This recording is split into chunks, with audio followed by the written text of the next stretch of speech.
Hello everybody, my name is Frigid Hyperion, and welcome back to the Wilds of Wildemount. In this campaign, we are now starting on session 23! And with me today, I have Kale as Brine, Rocky as Edward, Quinn as Animo, Lily as Windchime, Dawn as Soaren, and I am Moonzic. And of course, leading us today is our lovely Dungeon Master, Emily. The floor is yours. Thank you very much. Last time on Wilds of Wildemount, let's say Windchime is going to give us a summary. Well, this means I need to turn on my brain. Oh. Yeah, your brain's on vacation? Yeah, it was. Last time... Oh, we spent most of it in the library. Okay. Nerds. Yeah. Yeah. So, God, what a bunch of nerds. yeah, Yeah, Brian and Edward. I don't know why you're singling me out. I feel attacked here. So, last time, during Canadian Thanksgiving, half of our party went to, Nahiri.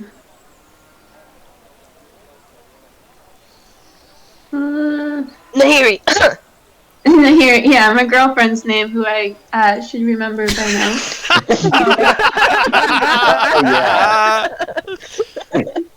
You know, it's only the name of my girlfriend. Not that important.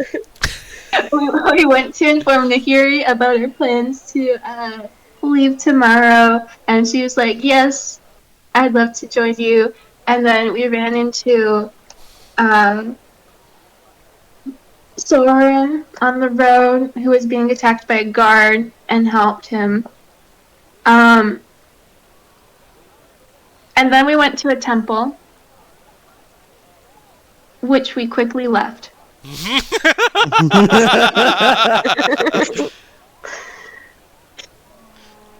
And then we went to the library and read books and learned about portals. So much theory. A lot of theory. It was very lore heavy. A lot to do with portals, some to do with lycanthropy, and some to do with the road to Allfield. Yes. So, anything I forgot to mention that's important? Old Grandma Gable's pretty important. Oh, God. Goodness. Oh, yeah, and Edward almost choked on a biscuit. That's important. We learned about 3 of her past lovers, and hopefully Sunday we will learn about many more. I don't know, we're leaving town right now. Maybe We'll we'll never then we can return. always come back. TPK this session, guys. Oh. I would like to cast invisibility and ditch the party. I would like to, as per our discussion earlier, roll insight on the DM.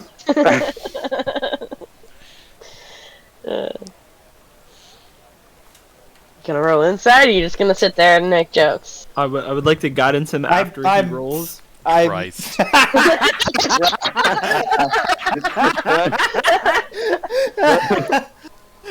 Unfortunately, you're not within range. I'm checks notes. How many kilometers away are you? No. I got this. Give me 10 minutes. 1,287. Give me All 10 right. minutes, and I will cast Augury to see if the asking of the DM is a good idea. Good lord. Give me 10 minutes, ritual cast Augury. IRL ritual casting augury.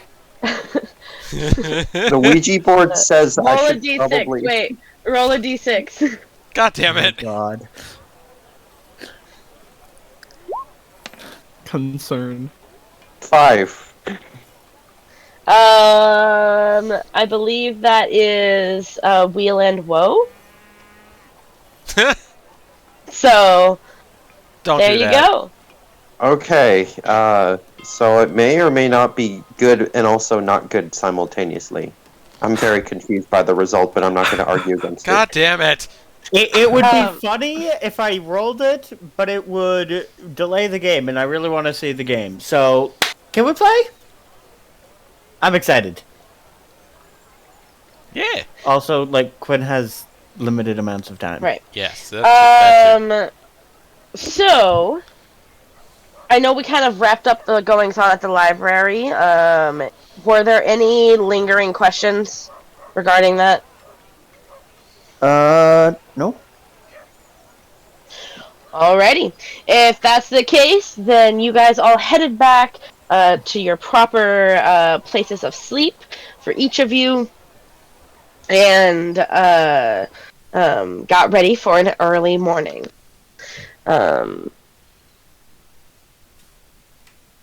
You all have been instructed to meet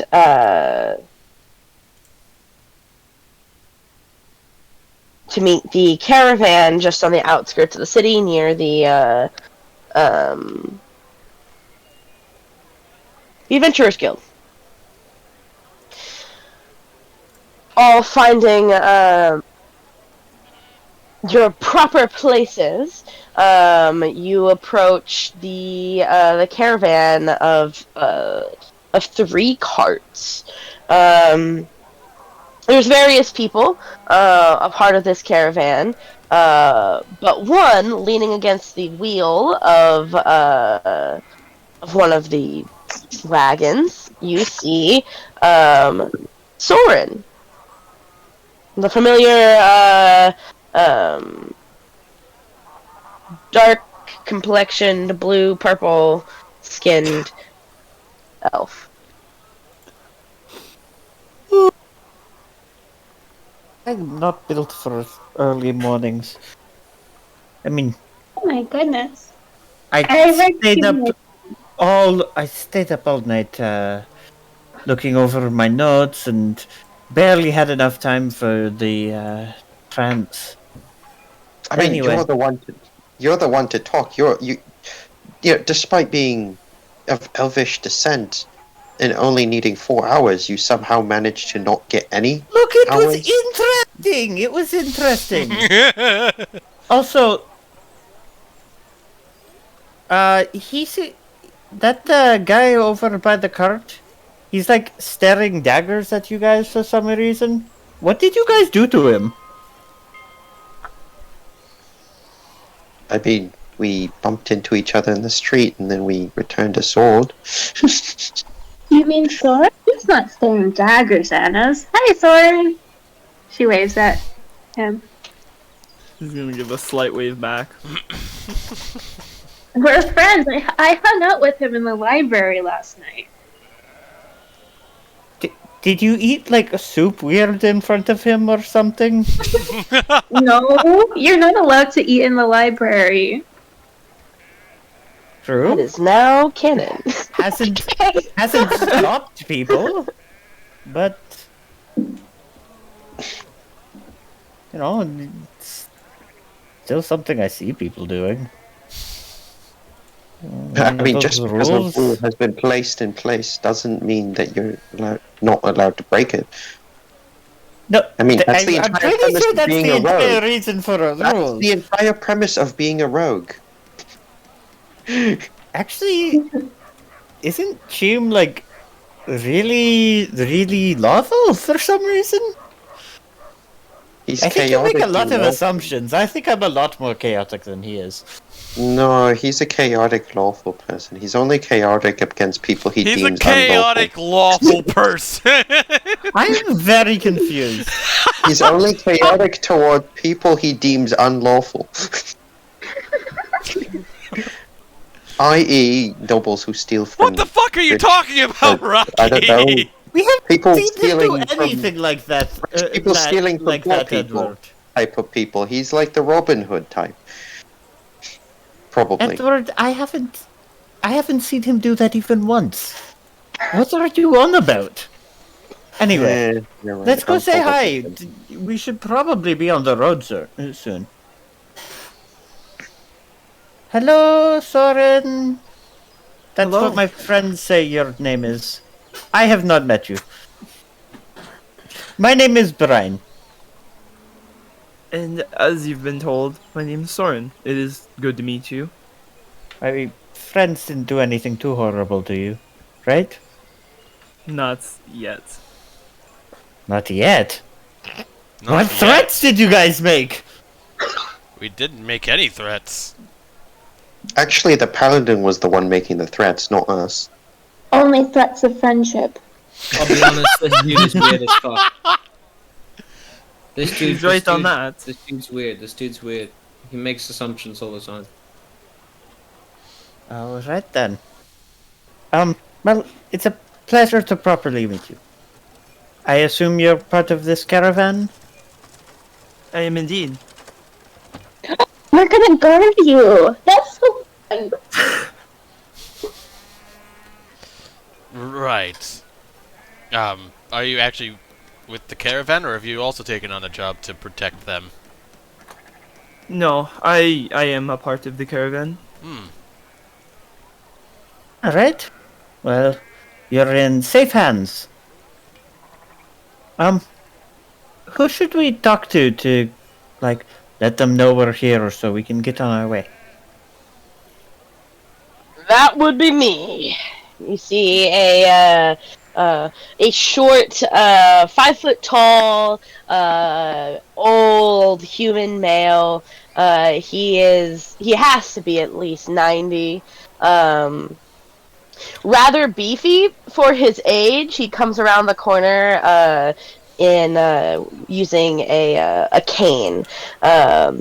As he looks at you, he's got an oval face with a long braided beard and appears to be very cross-eyed. He's got God. long curled brown hair and green eyes that's starting to gray at its tips.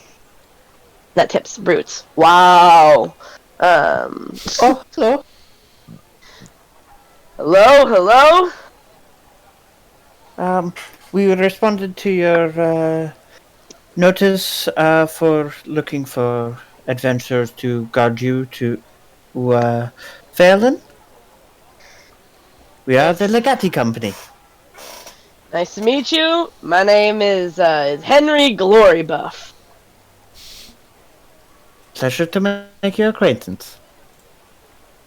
I here put together this caravan where a variety of sailors, farmers, carpenters, travelers, and just people looking to get from one place to the next.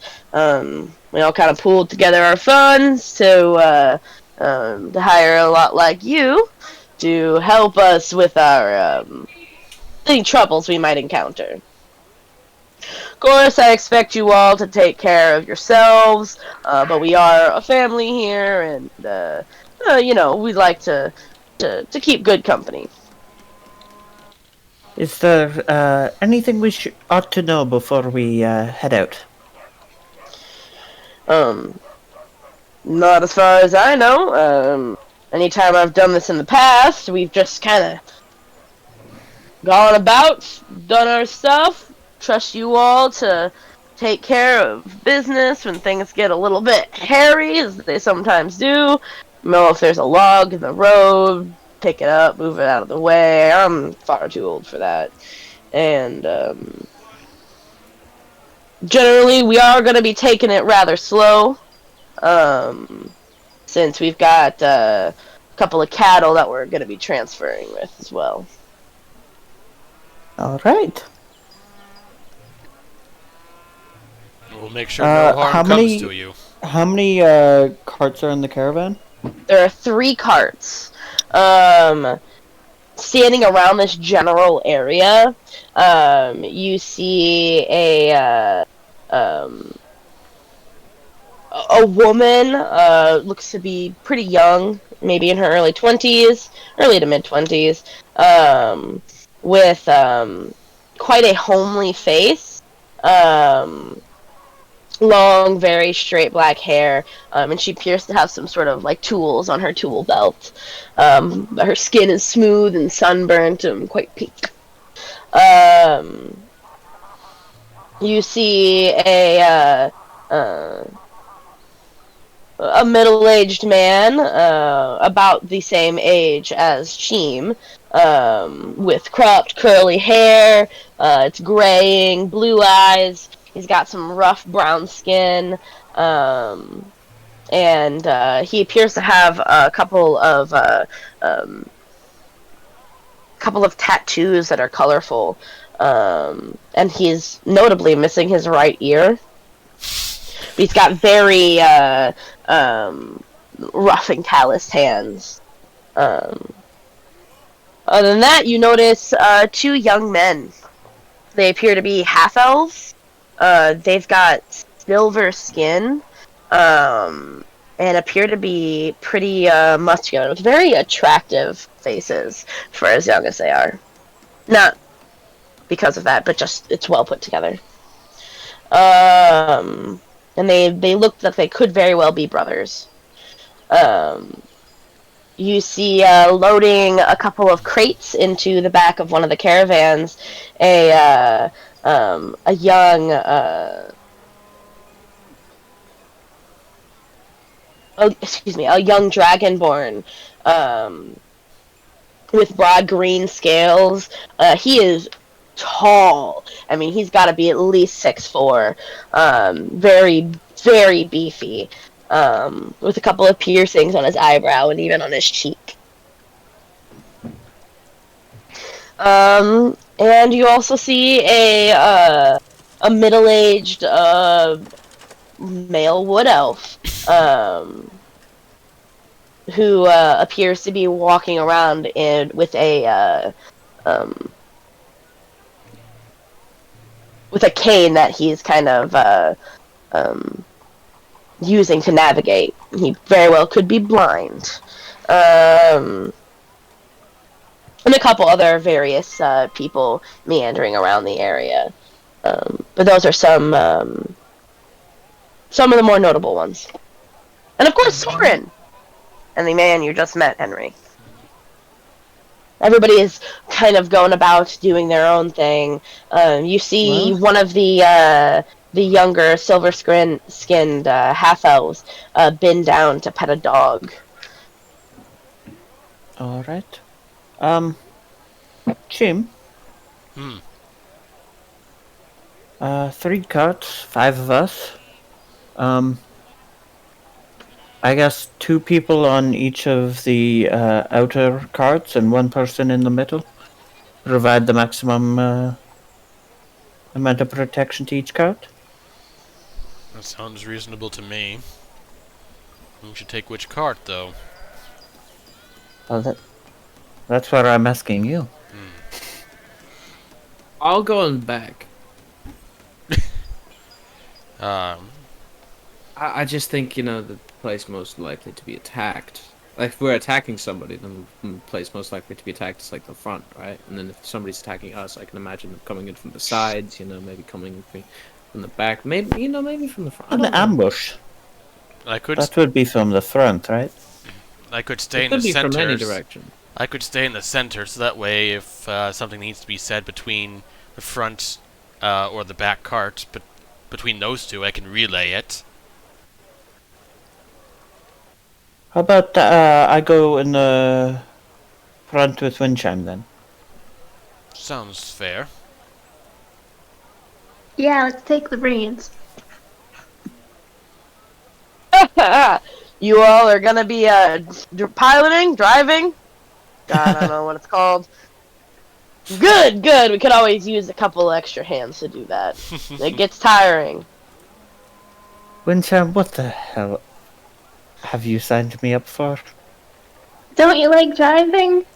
You get to control everything, and the horses and the wagons. I mean, yeah, but it's attention that can't be spent surveying the woods for threats. Oh, it's fine. you're- There won't be any threats around here. That's literally the entire reason we're employed. Famous last words. Wink, wink. Oh god. You know, you just really want to drive the cart, don't you? I mean, come on. I don't see the harm in letting her drive the carriage. Oh, just a I little don't bit. either, especially since the, No. yeah. I promise I won't crash it. Edward, where will you be seated? Front or middle, or back or middle? I mean, I suppose being in the middle works. That gives me the best sort of vantage for the entire caravan. That wouldn't be bad.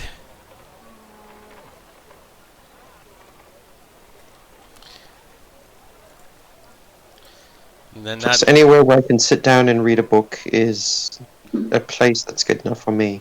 I'm not sure if on the road's going to be a great place to read a book. There's going to be many bumps. Yeah, I think I think I'd be able to manage. All right.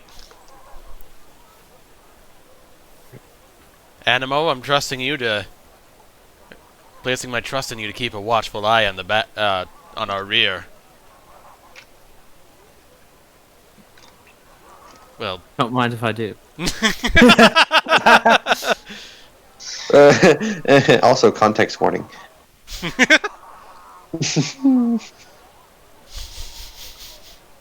Alrighty, your placement all established. You people put the final touches and hop into the back of the caravan as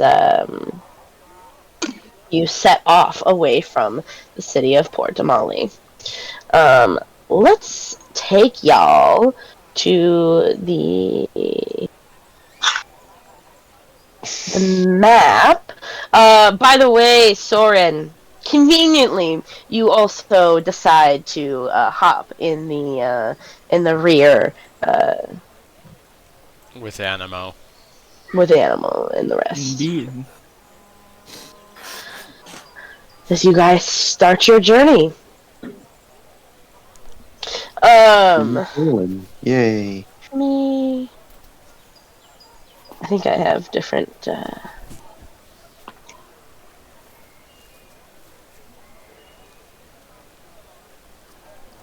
I actually have.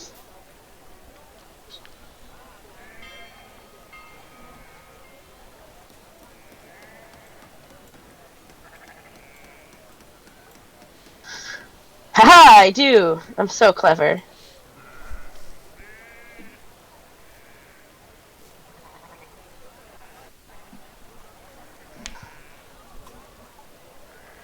So sorry here, we're just gonna skip. Bada bing, bada boom.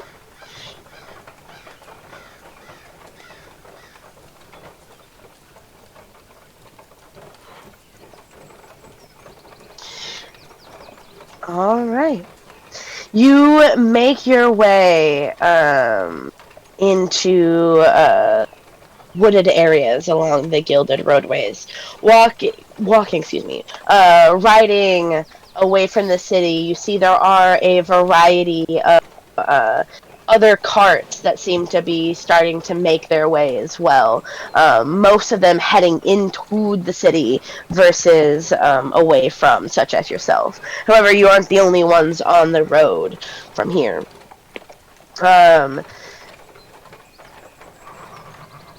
It doesn't take long after exiting the city before you make it to the forests. It's dense, pretty difficult to peer far into it. But the crisp morning air fills your guys' nostrils with that, that earthly smell of wood and decomposition. There's little golden pins and streaks of light that shine through the layers of the foliage overhead.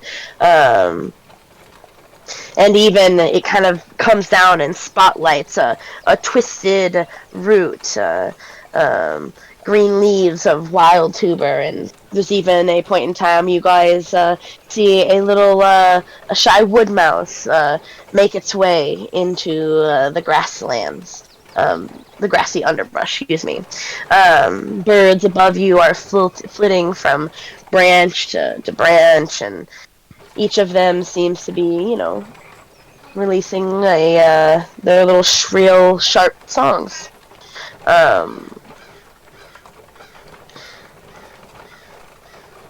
On your journey,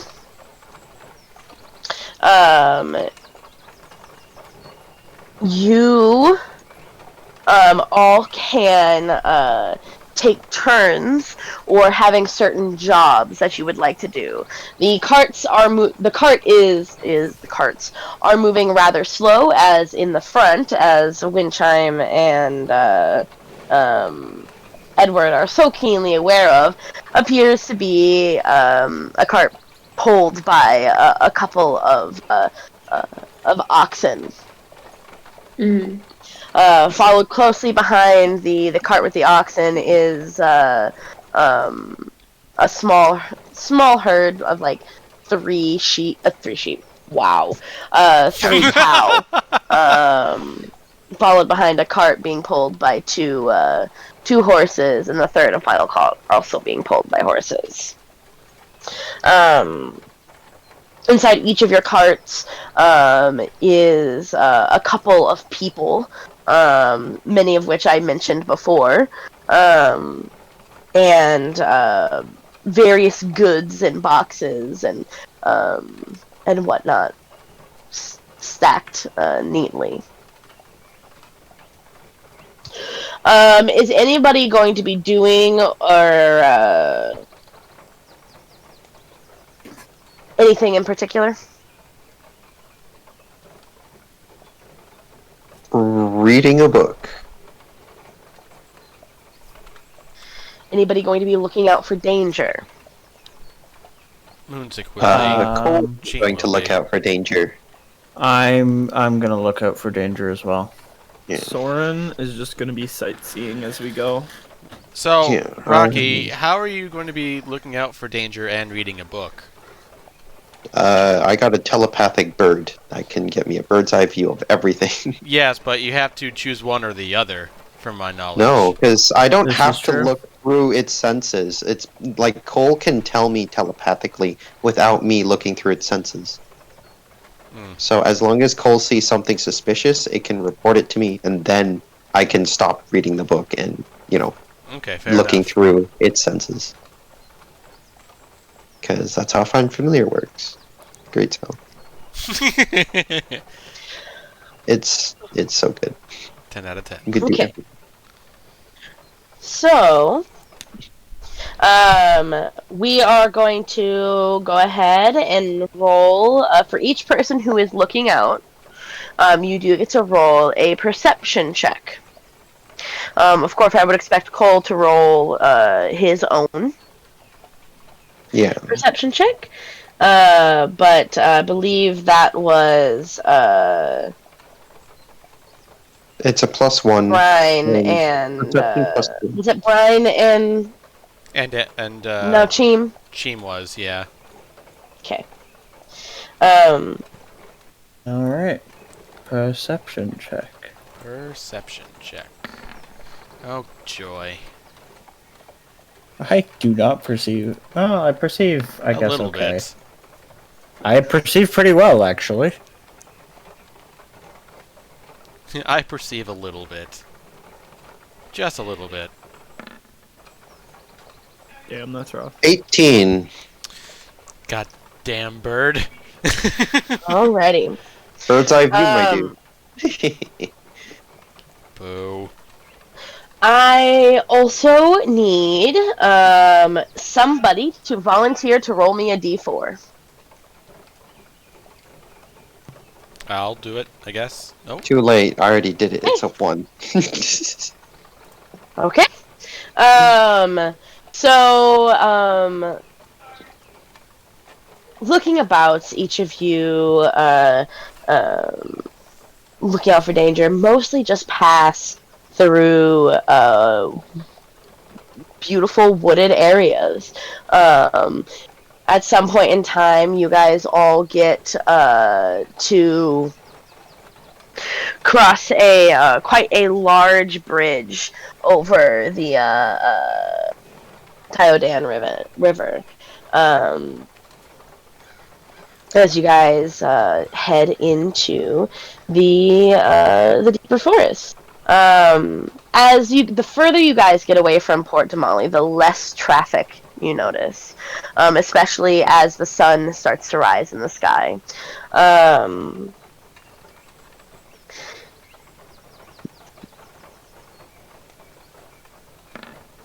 Oh, whoops. Accidentally click that. Okay. The sun starts to rise in the sky. The first leg of your journey is rather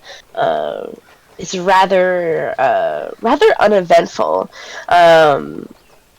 Into the afternoon, you all stop to briefly to allow the horses and cattle to rest, and yourselves to stretch your legs, eat your lunch, before you make it on your merry way yet again. It is evening at this point, and you know that it's getting to the point of stopping, based off of the rumbling in your tummy.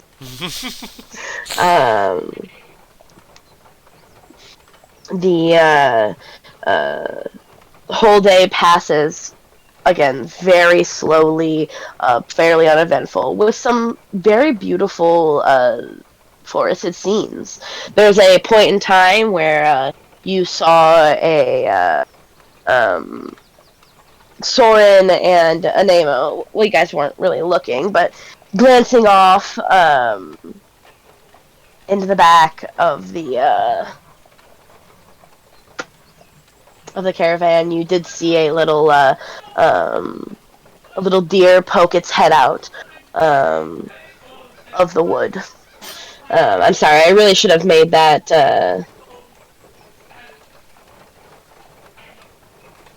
Brian who saw it, but I digress.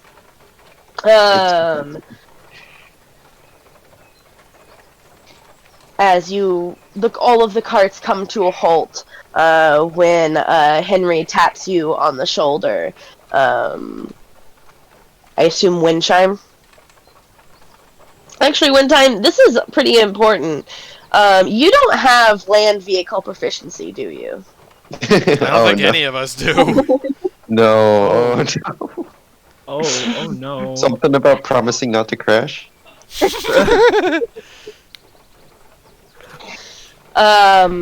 Whoops. How... You have no experience, I presume, driving a cart of such, correct? Well, I think with my with my background, I might have some experience driving a cart. Yeah, I would say that's pretty fair. Which basically means that this is going to not be at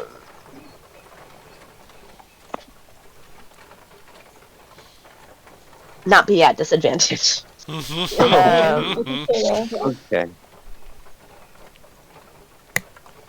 I'm trying to decide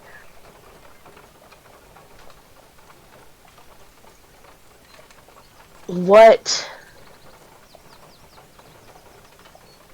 What skill check is this? Right. Animal handling? Vehicle handling? Heavy And I would question say, you tell me what skill you're using and how, and then we'll talk about rolling it. Okay, let me just... Acrobatics. I roll athletics on the cart because I'm pushing the cart. Intimidation. I roll insight to watch the reactions of Brian for how good I'm doing, if I'm doing it right.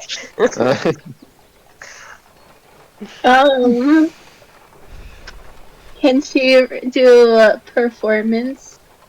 Okay, tell me So how just you're using your fake performance. driving it so good that No, she like- drives it. Whenever Hard you do works. something, you're performing an act.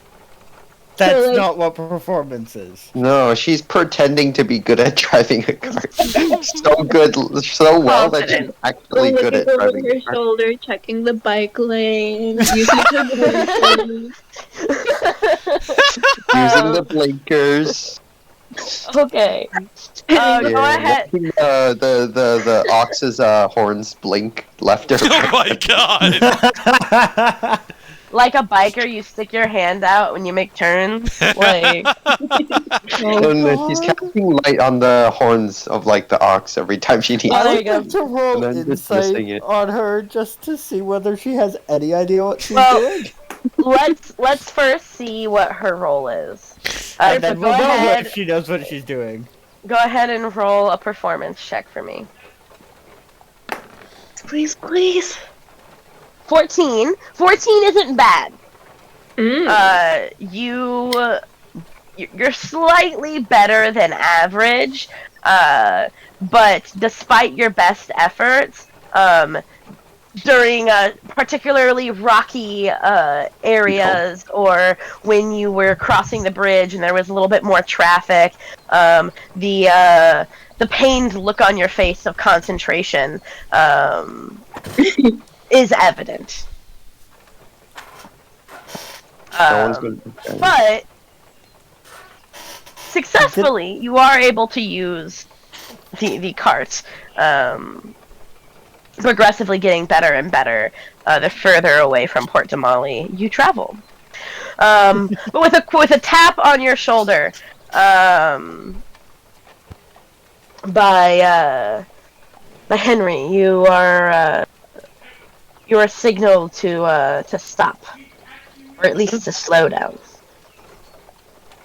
She pulls on the reins to slow. She's with the oxen or the horses? Oxen. To slow the oxen. All of the other carts, you make your way slowly, stopping. The last vestiges of full sun in the sky before sunset begins. With a surprising spring in his step, Henry jumps out of the front cart and makes his way towards those who are exiting from the rear two carts. He says, well, I'm not so certain when we wanted to stop in particular and look for a good space, but I figured, it's getting to be supper time. Yeah.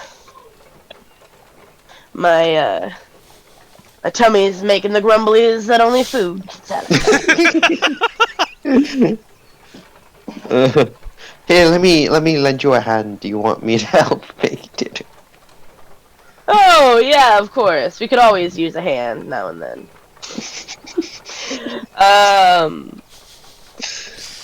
So, Dare you make llamas with hats off to the side, reference. not too terribly far away from where you stopped, there does appear to be a little bit more sparsely dense wooded area. You can see that it appears to be a semi-well well-trotted area that a variety of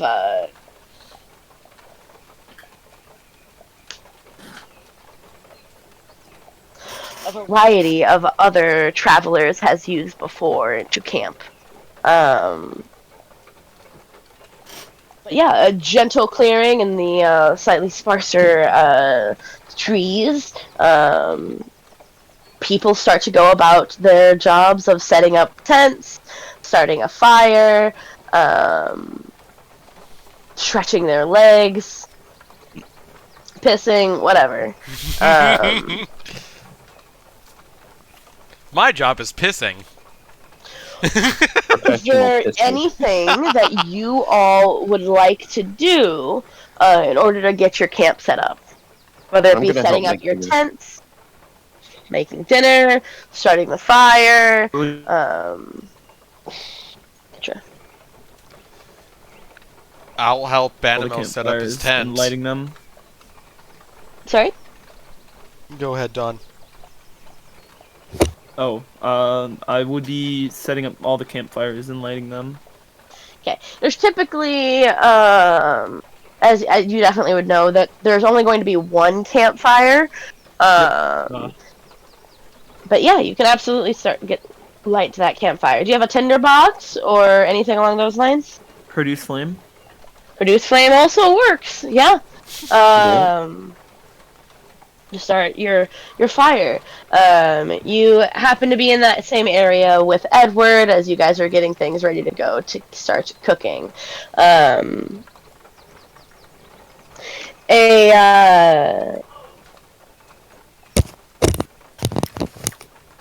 am so sorry about that. I had to go for a half second. What did I miss?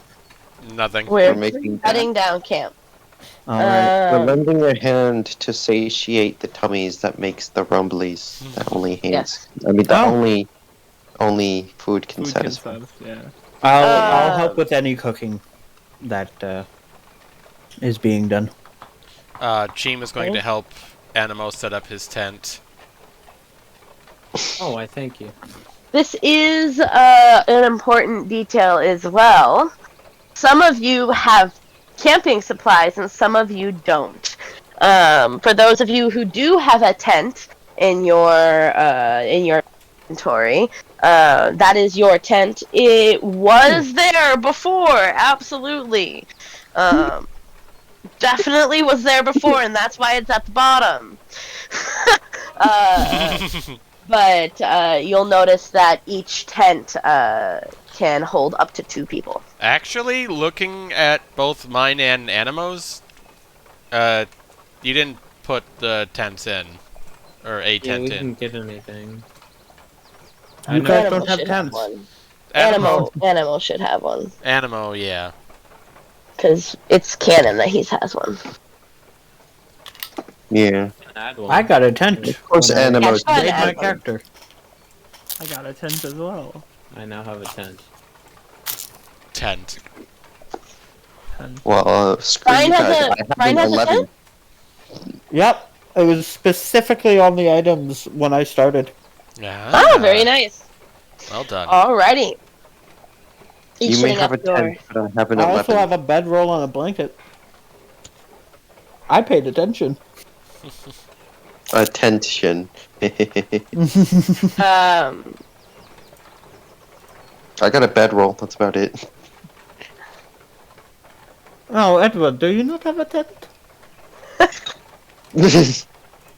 No, not really. I mean, I don't mind sleeping on the outside, I suppose. Oh my gosh, that is entirely unnecessary. I have a tent. You can use it while I'm on watch. I'll be on watch most of the night anyway. Oh yeah, that's true.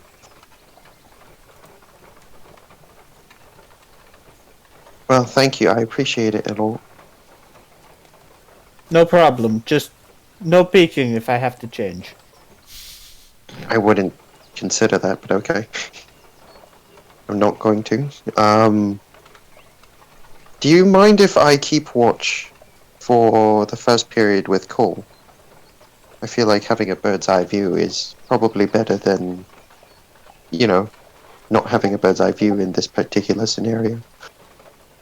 I mean, sure, others will be there to watch as well. I mean, we've got 5 people. Emily, quick question. Does Cole need to sleep? He's like a fey creature. And fays don't need to sleep, probably. I mean, Probably. technically no, but that might be an OSHA violation. Take that.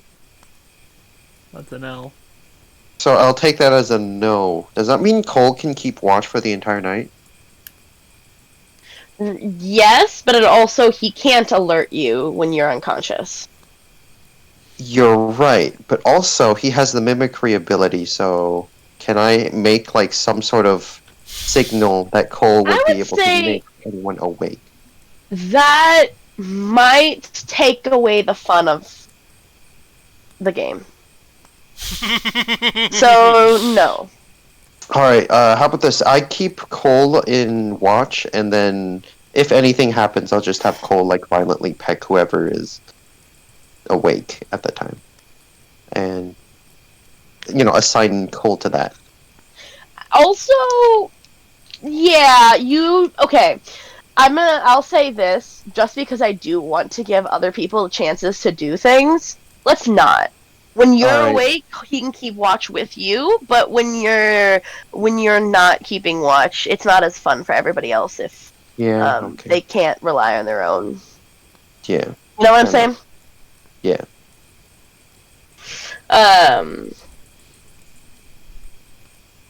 But yes, I have heard a couple of people mention helping cook.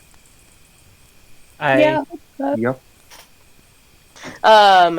Is anybody going to, in the last few hours of daylight, forage for any items to help supplement?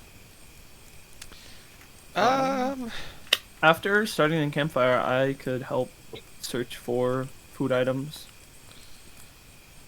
Absolutely. Moonzic could help as well as keep an eye out for any rare components he could just somehow happen across. Great. You know what's also rare? Survival checks. That's exactly what I was going to say. You can go ahead and you can use a survival check to forage for food. If you have a different check that you would be using, you can make an argument with me and see if it would work. But otherwise, the default is a survival check for foraging. Nope, survival works just fine. The only other argument I would have for it has the same exact bonus, so it's not even worth it. Survival Yeah. works just fine for me. Earlier, I'm in the middle of it. Hey! I got a higher Hey, roll. let's go. Hey, 19 and 19. Fancy number you I'm got sorry. That was a higher nat roll. Neener, neener. there. Alright, relax. Look at what they have to do to mimic a fraction of its power. Would it be possible for me to also look for ingredients, and as perhaps even a separate check, try and identify if any of these happen to be Devil's Bloodleaf? I know it's unlikely, but Brian really wants to keep an eye out for that.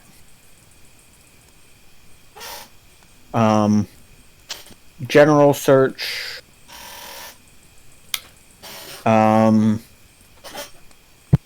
Would be survival. Ooh! So I have no idea where any of the food is. What- The what separate food? check was I don't for even trying know. to identify. Could that be investigation? And could I guide myself? So I was under the impression that you were doing a singular check I was to try to find. very clear that these were two separate things I wanted to do. Okay. Then you can roll, but because of your survival check, I am gonna say it's at disadvantage. Okay. Can I still guide myself for that roll specifically? Sure.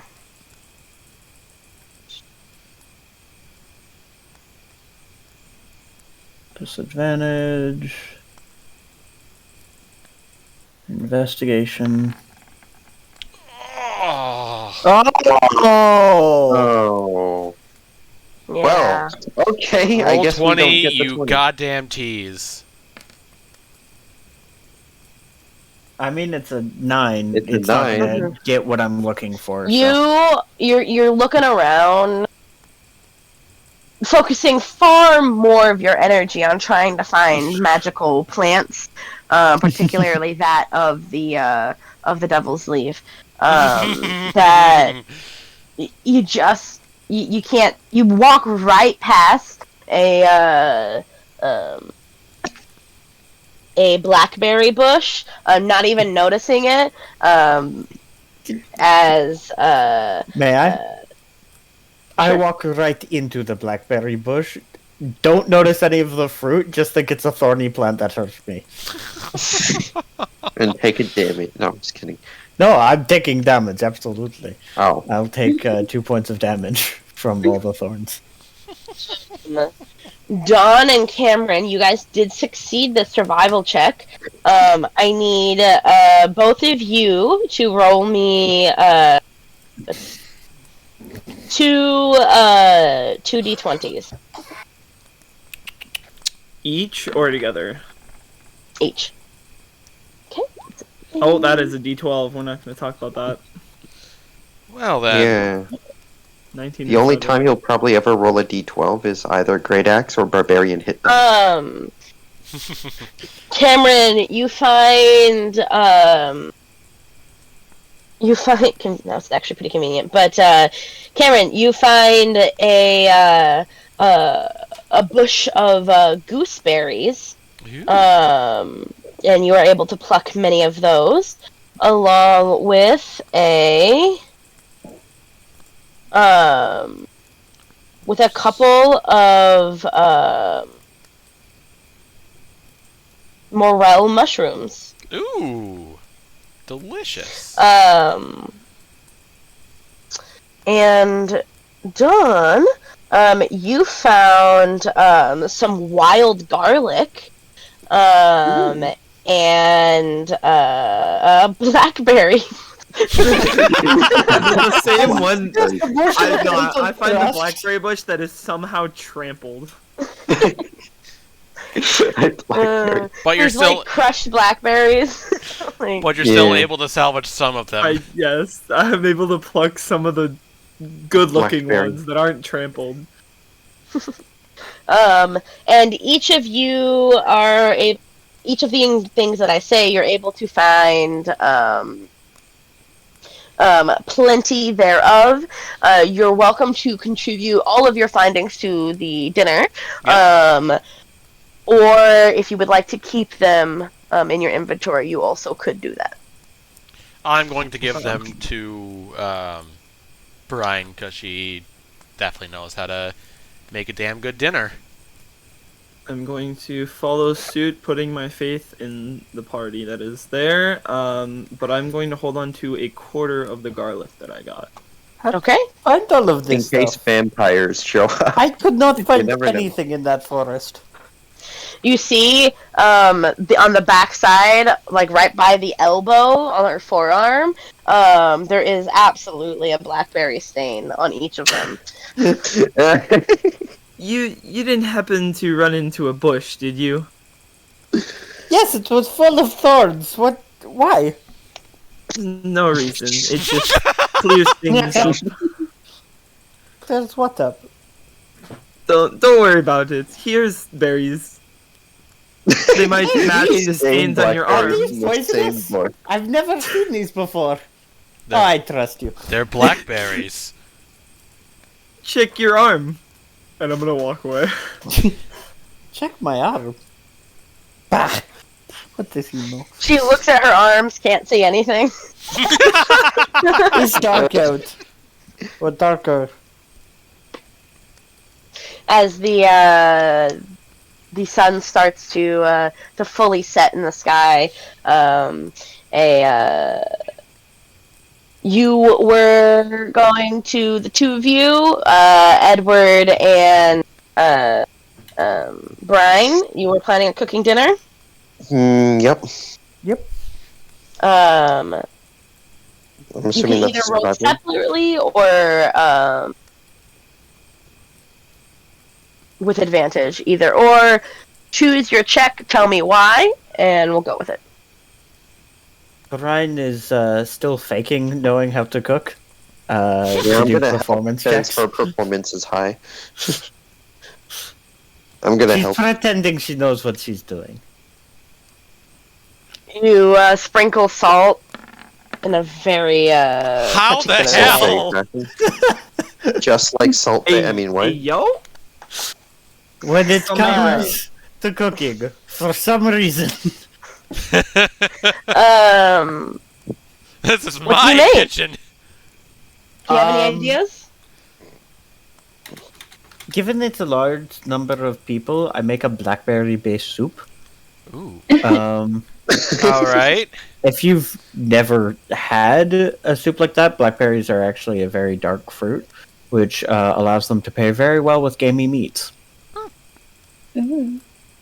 So, whatever game was caught, No one cut any Or- game. None. of our In- group, I don't know what they caught, is added to a big pot. They It's cut added, blackberries it's and seasoned garlic. with garlic and blackberries. And If- morel mushrooms. and mushrooms, and all of this will soak up, and you can add a lot of water, and it will easily feed a lot of people. Wind chime and Anemo. Yeah. What are you guys doing? Looking pretty. Chatting with Nahiri? Yeah.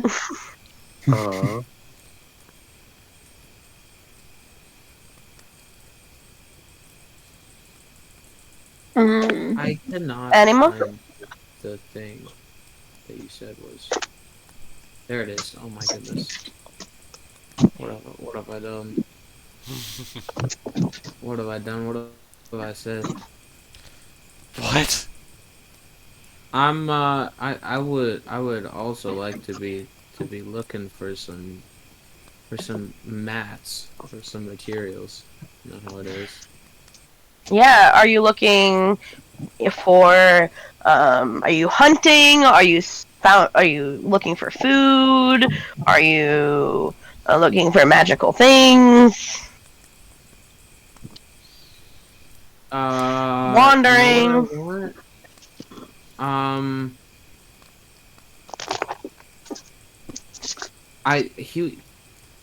Should I just like tell you what he's Yeah. going for? Please. Okay, well he's going for the boots of Elvenkind. That seems pretty cool, I would say. Which means that he's going for duskwood bark. He's mostly looking for like foliage, like mistletoe. He needs to burn that. Linen woven from fibers of shadowtop trees.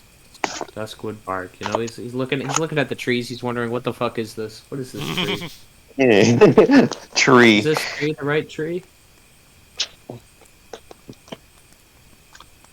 Okay. Go ahead and roll me a check. Tell me what it is and what you're using with it. And we'll go from there. Like what the check is? Yeah, so like, are you planning on using survival? Are you going to use nature? Are you going to use, I would like to working? use nature. Absolutely. How are you using your nature? Like, how are you looking for it?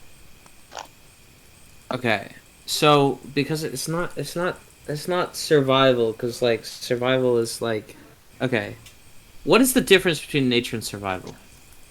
Nature Well- is identifying things. Survival is foraging for things. So, sure, but think about it like this. Like, nature is knowing the area and knowing what kind of plants would grow in the area, and how to handle them. Same thing with fauna. Well, then I could and then- say. Well, I could say then, for using nature, that I spend a lot of time in forests, and I know what trees are what trees, and what plants are what plants, because I've experienced a lot of things in my background. Yeah, absolutely. Go ahead and roll me that nature check. 13, Okay. most average roll you can get. Give me just a second.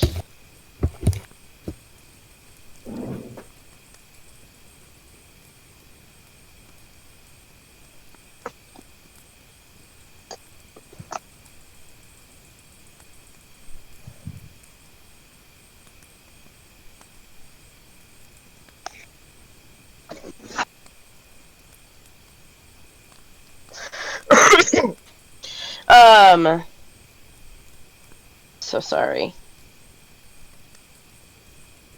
Accidentally exited what the thing I was looking at.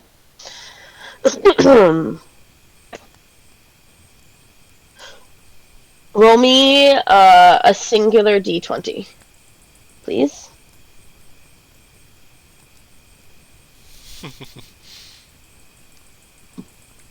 With a 9. That? Okay. You around this area, you seem to only really come into contact with walnut trees. There's just a lot of walnut trees in this area. However, you are able to collect half a pound of walnuts in your search for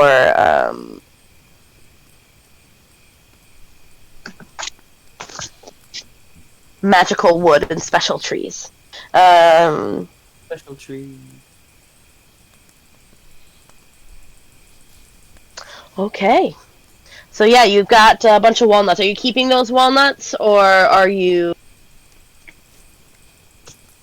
I'll throw them at Brian. It's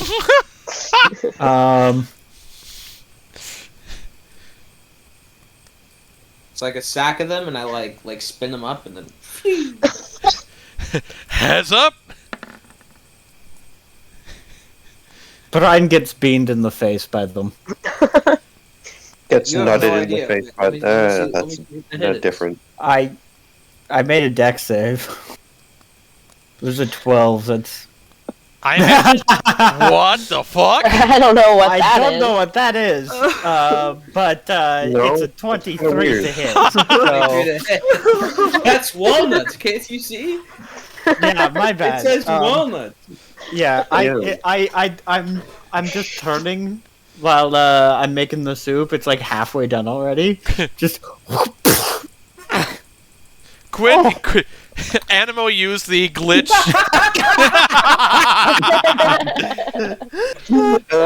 Quinn used the glitch Well, attack from Among Us. It's super effective. I pick up the bag of walnuts. I mean, whoops, Thanks, that's not I part of this guess. game. I don't Ting attack, walnut. I don't know if this can help with this soup, but it'll go into something. Thank you. Ow.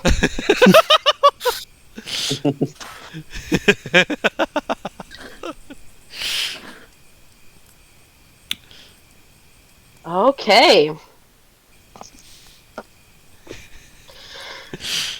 Enjoying the food that that Edward and Brian made together. You all start to settle down into your watches. 3 watches will happen throughout the night.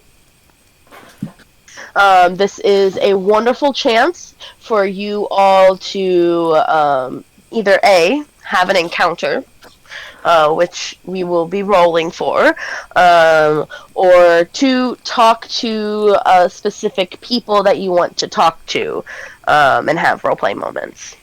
Yeah. As everybody settles down for the night. Who is on first watch? I believe that was Edward? Yeah, I guess I'll go on Edward first. and somebody else should be. Although I guess we only have 5 in the party that we know of. So unless Don volunteers to do a watch, we wouldn't know about his character. I mean, would elves and half-elves be able to take 2 slots for 2 watches just because they're No, only 4 because hours? it's an Right. 8-hour duration, and 2 slots takes over 4 hours. So no. Oh.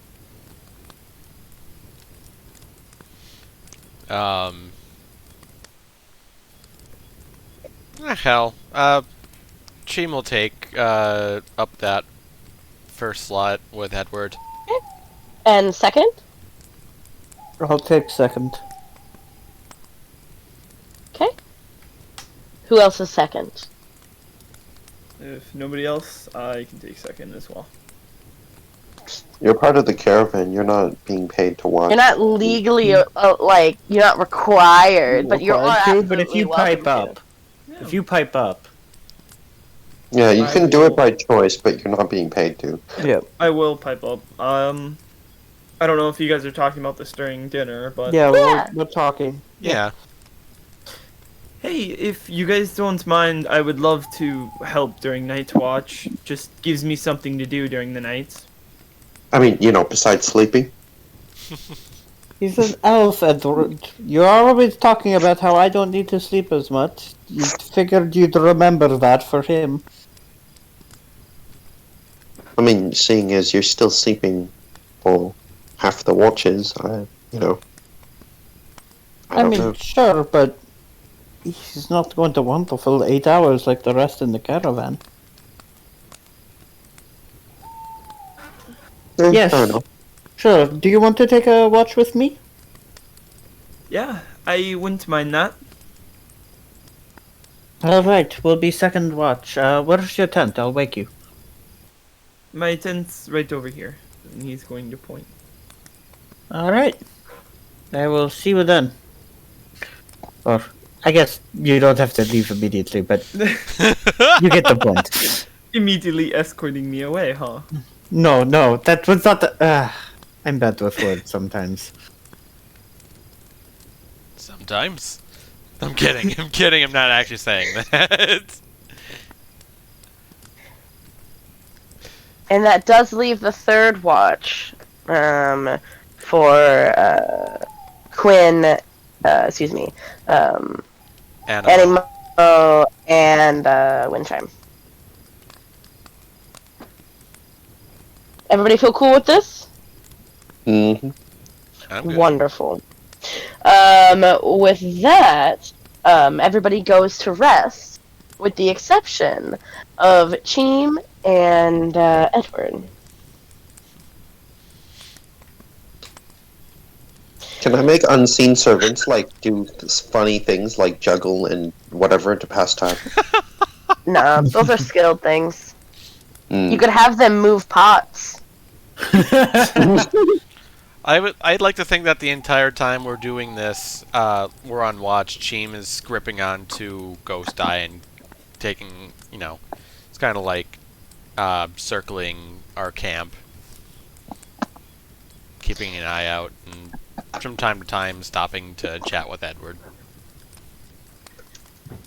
Edward is not going to read a book, because that'll make him seem like he's not worried about watching. But he's still going to think about, wouldn't it be nice if I just sat down here in this nice cozy rock, by this tree and just started reading?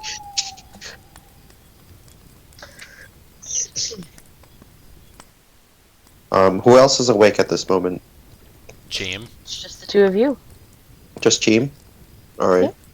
I guess I can make small talk. I'm gonna say, it's pretty nice outside tonight. Good weather, I hope you're not chilly. No. Thankfully, I've been in this part of the Menagerie Coast for a great number, or for a few years now. I kind of know what the seasons are like. I'm a little... Yeah, that's nice. I'm not really from around these parts. I'm not really quite familiar with these places, so I'm not really sure about what the seasons are like. What Right. are they, especially around the winter time? Well, there's not necessarily a winter per se. This is more of the wet season, I suppose you could say. You mean with rain? Yes. Rain and chillier No. weather per se, but not necessarily cold. Hmm. Unless they were up on the mountain somewhere. Then it might get, a bit nippy. Yeah, I suppose so. know you said it before, but I forget sometimes. Where did you say you were from? Me, not sure you've heard. I'm sure you've heard of this place. It's a big city. It's called Rexington. It's north from here. I think once or twice. I've never Have been you been there so I'm not before? from. No. For your information, it is the capital of the Vendalian Empire. No, I've kept mostly to the Menagerie Coast. Not familiar with that city. Oh, it's a great big place with lots of people bustling, even more than Port de Marly. It's really big, but unfortunately, I haven't had the time to wander such a vast city. On the basis that my parents mostly kept me indoors for fear of, other people's, I suppose, Judgment. other people's predisposed judgment towards fire genocides. What's wrong with fire genocides? Or what Well, I is- mean, ever since the incident, a lot of the people around their social circles viewed me with some sort of skepticism.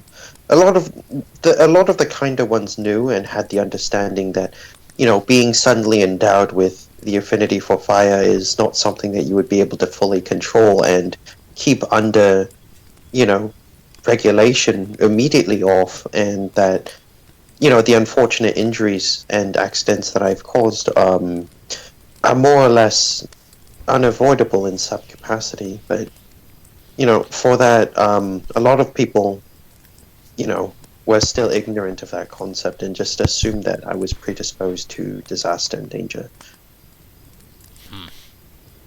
Well, you seem to be one of the calmest people I know, so it shows Yeah, thank you. It shows what they know. Yeah.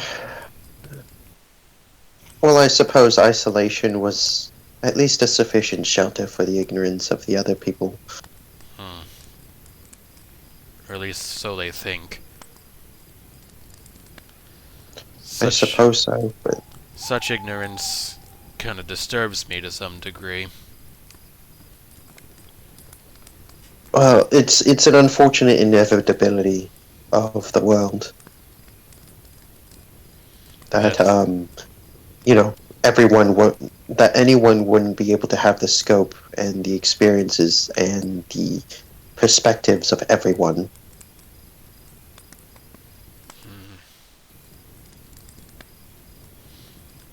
Do you miss home? Well, I mean, I do, but right now I'm in a position where I'm not sure whether or not I would want to go home. There's been, as you know, there's been conflicts and rising tensions, a possibility and a prospect of war looming over the horizon that can, quite frankly, start at any time now, and that in itself is enough to frighten me, not to deter me from coming back home. Even if I did, though, there's not really anybody waiting for me. The only reason I left is because there was nobody there for me. So I mostly just left in search of my parents. Going home without them is like coming back to an empty house with nobody, right? I mean, of course, your memories remain, but that's about it, right? The people, they're not there. Not many people would do what you're doing in search of their loved ones. That's true, but also if you think about it this way, not many people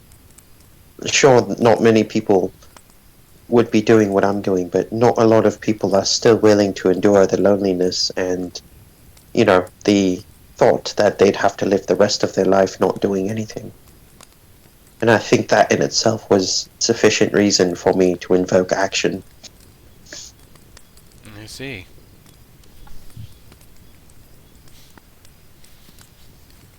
Well, I hope being with us has kind of deterred that loneliness for you. It definitely has. You guys, well, I mean, you guys are the closest thing I've had to a real family besides my real family, right? And I'm grateful that I'm just happy and glad that I've been able to meet all of you. We're happy to have met you as well, Edward. Thank you. I'm not crying. You're crying. Alrighty. I'm gonna ask either each of you can roll a perception check at separately or at advantage. Who's got good perception? I've I got got a +1. I've got a +2, so I'm going to give you the advantage. Hey, Cole doesn't have dark vision. So, can I roll one for me and then one for Cole? I'm going to say no. Just he would. Well, Yeah, I would get advantage. Cole gets disadvantage because no dark vision, right? So Does Edward have dark vision? it actually, Everyone yeah, has dark vision. He does have dark vision. it would be a straight roll because I'm pretty sure he has advantage on. No, that's owls, not. Oh, never mind then. Sure, yeah. All right. So I'm gonna give myself advantage and perception. That's a 9. Oof. All right. Oh no. Oh, not again. I'll take the lowest one and then I'll add 3 to it. That's a 6. Oh no. Oh no. It's happening. I'm rolling low perception. Okay, that's a 6. You're rolling low perception on watches again. Except there's no horse here to make jokes at us. No. Or there are, but we And can't there's- understand them. What have you And done? there's no Jace to equal it out. Yeah. Oh, why am I Oh. rolling so bad on specifically watches? Okay. Oh no. Oh no. We're fucked, aren't we? Mm-hmm.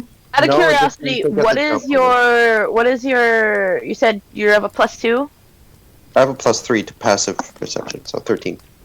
and then he's got a. I'm asking for him. He's got a +. I've got a Right. +2 to perception checks, and mine is 12. Okay. So.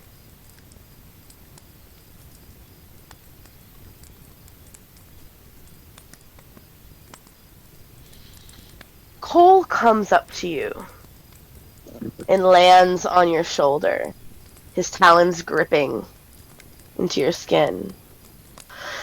As he says to you in your mind, "Look! Look! Eyes!"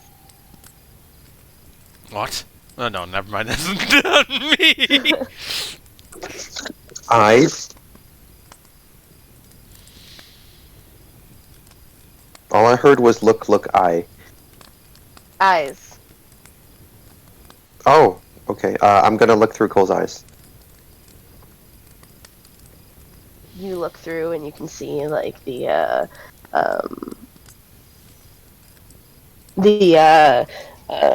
glow of the fire in front of you, illuminating your own face and that of Cheem.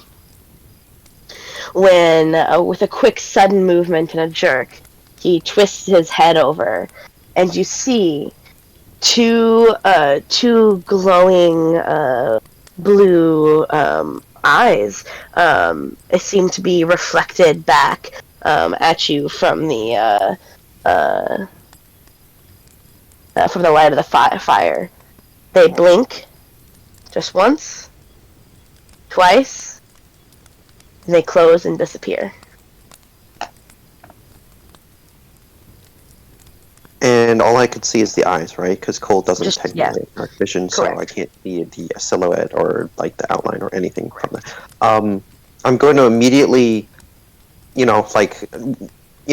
going to immediately go out of the, like Cole's eyes. I'm going to turn to Moonzic. I'm going to say, "Quick, Chim, there's something there watching us.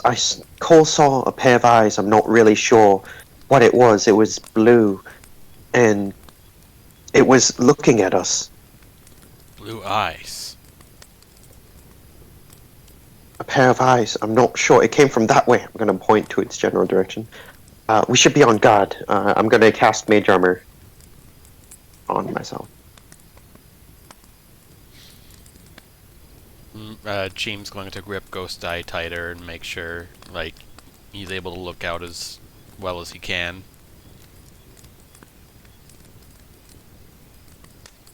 On high alert, you guys keep a very close watch. When you hear what feels like it's very far away, you hear a very faint crying. Was that of a small child.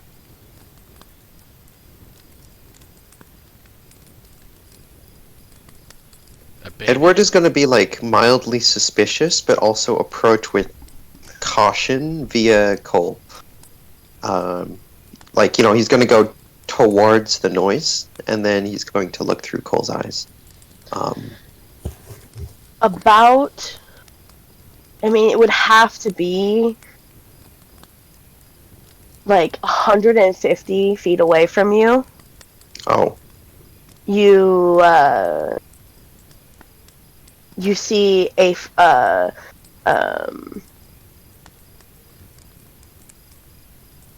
faint glowing light before the crying stops and the light is snuffed out.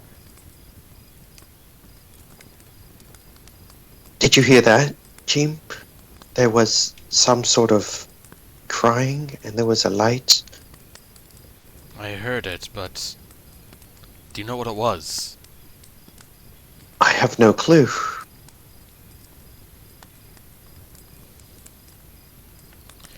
Do you think we should investigate it, or should we have backup, or should we leave it alone? I mean, we're leaving the camp alone if we go and investigate it now, aren't we?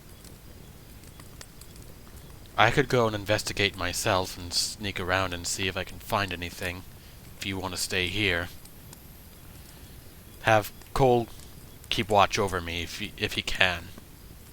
Okay, I'm gonna order him to go with Jean.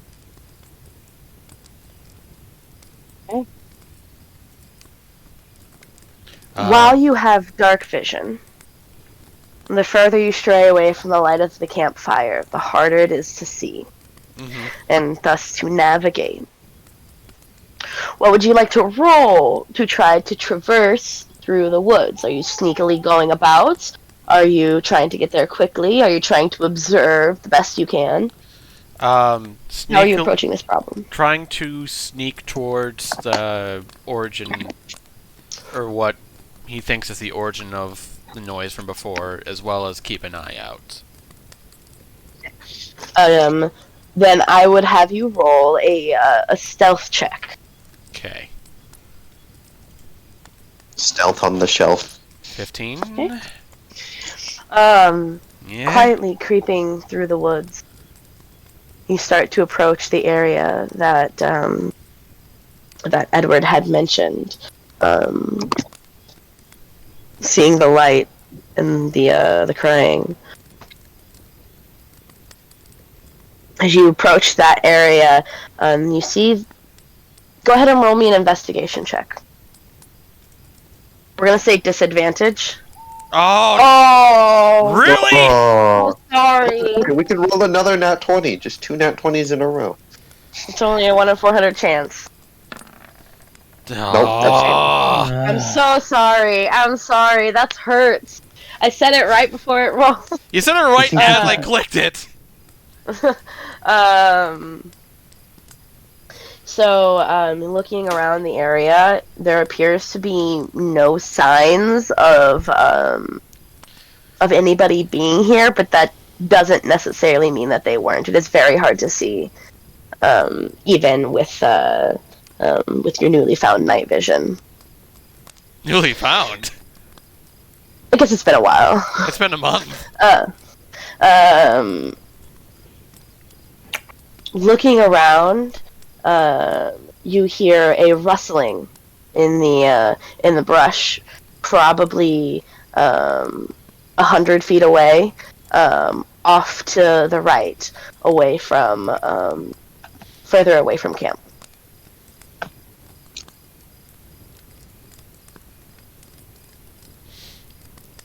Cheem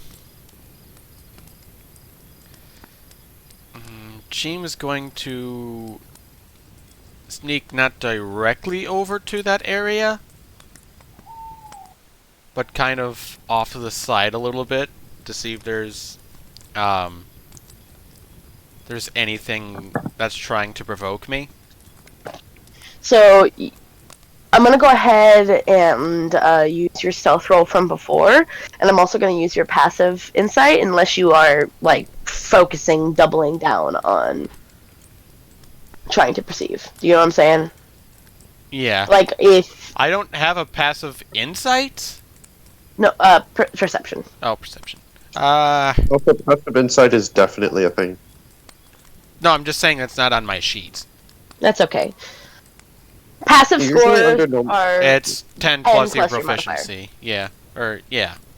Plus a modifier. Plus observant.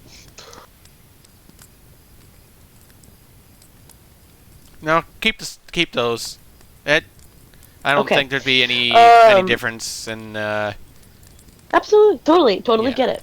As you sneak around, where you heard the rustling,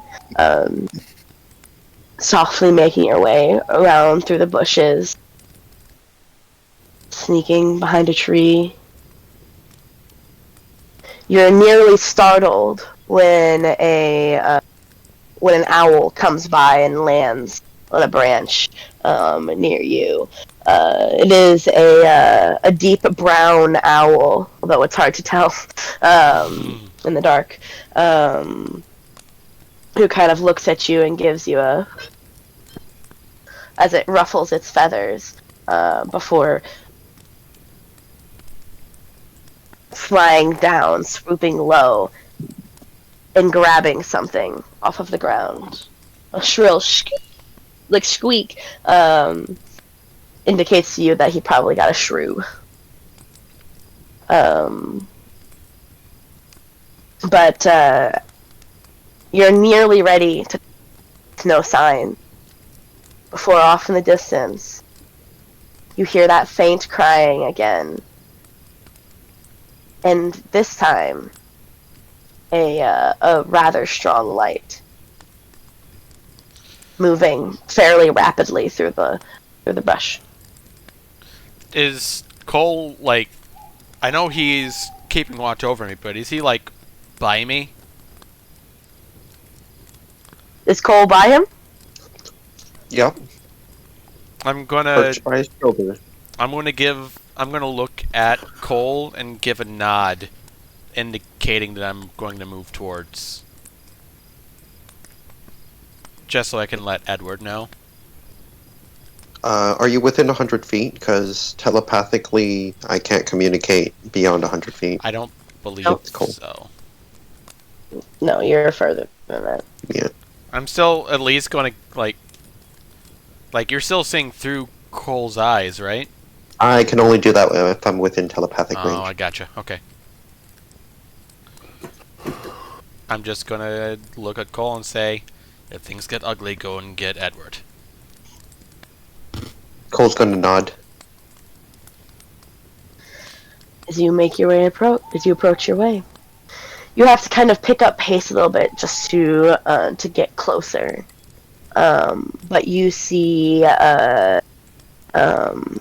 what appears to be a small panicked child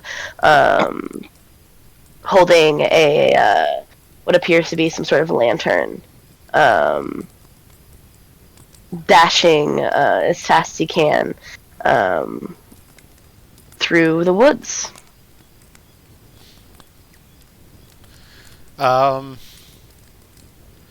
Before pursuing, Cheem wants to take a look around and make sure there's nothing pursuing him, like pursuing the child. Okay, go ahead. Roll a perception check. Regular, disadvantage, advantage? Disadvantage, because you can't see very well. Wait, he has dark vision. Yeah, I have... Yeah, that's at disadvantage. Is that It's because... dim light. Dim light's disadvantage. Dim light is bright light, and then no light is dim light. Right, Okay. and dim light gives you disadvantage. Yeah, but if it's dim light and he's got a lantern, that should be bright light. He's got The child has bright light. I'm not next to the child. He's not looking at the child. He's looking Ooh. for something pursuing the child Yeah. and him. Yeah. Okay. So yeah, it's at disadvantage. Yeah. With a 6, you see nothing, and you do not feel confident about that.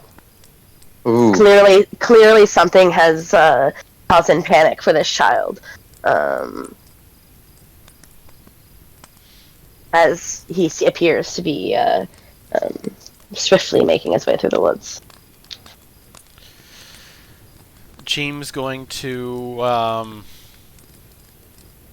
he's not going to go directly up to the child, because I would feel like that's going to give him panic.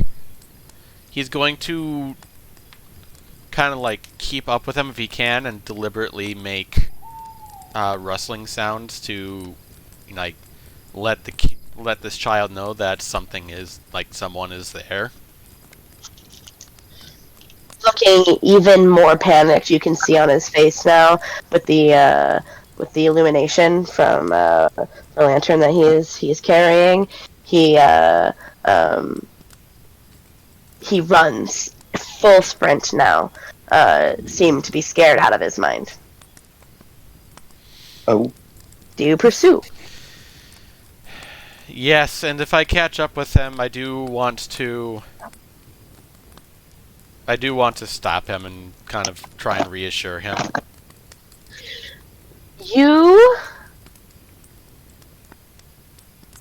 I'm going to change the page here for you. Okay. So you have a better Oh. visual, but I just want to make Combat sure. map?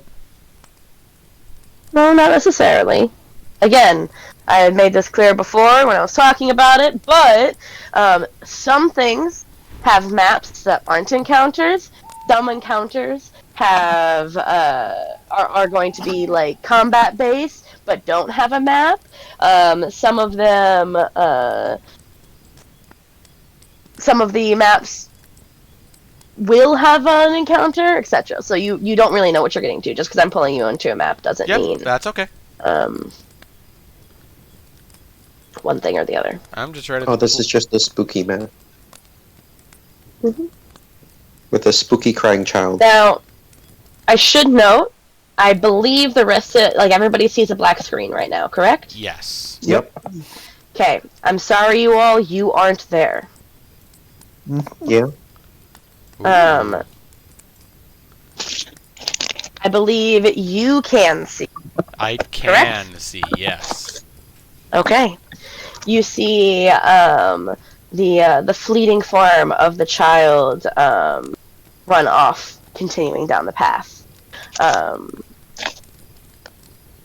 Looking up in the split of the trees, you do see what appears to be some sort of dilapidated tower looming above that he seems to be making his way towards. Rather small, but decrepit.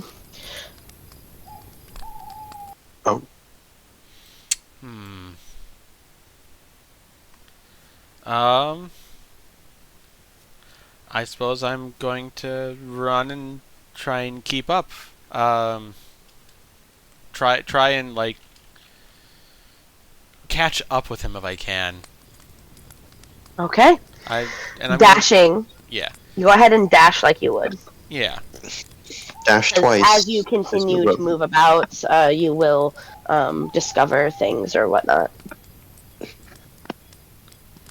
I'll go here. Dash And as I'm running, like, catching up with them, I want to call out, "Wait, stop! I don't mean to harm you." You hear a muffled cry as he seems to be just staying out of the edge of your vision range. Dashing.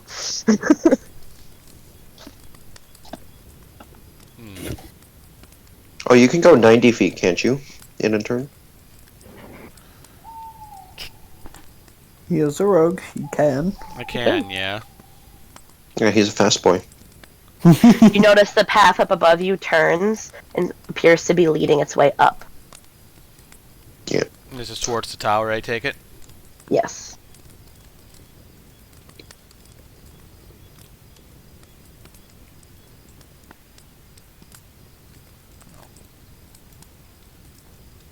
So not dashing, just making your way up at your normal speed. I will dash here for a second. Okay. You see from the other side of the tower, there appears to be a faint glowing light. From the You other should side of be the able to- tower, you said? Oh, Yeah, you should be able to see it over here. yeah. I'll just kind of keep going along. As I'm assuming that's where the child is going. I'll go here. As you look into the room, there appears to be no child. However, there does appear to be two lit lanterns on the wall. There's a small, just glancing in, there's a small chair, some sort of bedroll, and a chest on the far side of the room. What in the world? Chima's gonna look behind him and take a look out of the surroundings to make sure, like, there's no other, there's no child trying to hide somewhere, and also no one following him. Okay, roll me a perception check, and you feel free to place your token down where you would like to. Like, I'll do As it, if like, right here, because that gives me a pretty wide range. you do see that, was that your perception? No, you gotta roll it. I gotta roll yet. Is that normal or disadvantage yet? That would be at disadvantage. I mean, there is land. I mean, I can't see the map, but Still it's not looking a out lot. over the dark. Yeah. It's not a lot of light. Perception. God damn. Okay.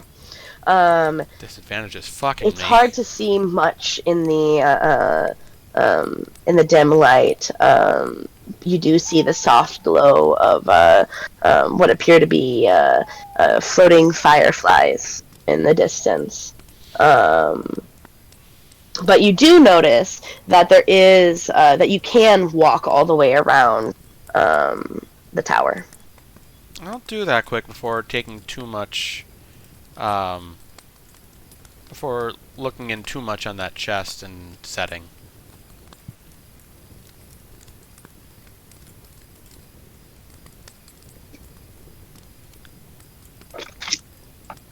Hello? See the rocky surface of the little hill that this tower seems to be placed upon. Slate rock, kind of like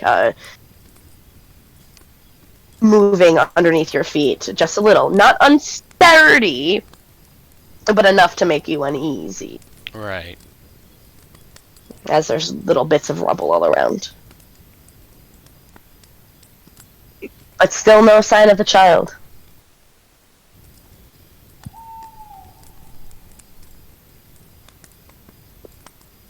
I'll go back up then, I guess. Like, as I came up here, like, I saw that the glowing light wasn't moving anywhere else. It was just up here, right? Correct.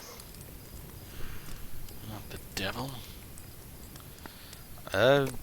Anything off about this room that I can investigate or perceive? The lit lanterns on the wall do appear to be slightly concerning, as somehow they were lit. They were the lit. soft- They are not currently. They are lit. Excuse me. Like Okay. somehow somebody had lit them. Right. But you're welcome to roll a investigation check. I'll do that. God damn it! Just a bedroll in the chest. Yeah, bedroll, chest, and chair. Just some general rubble. I guess I'll investigate the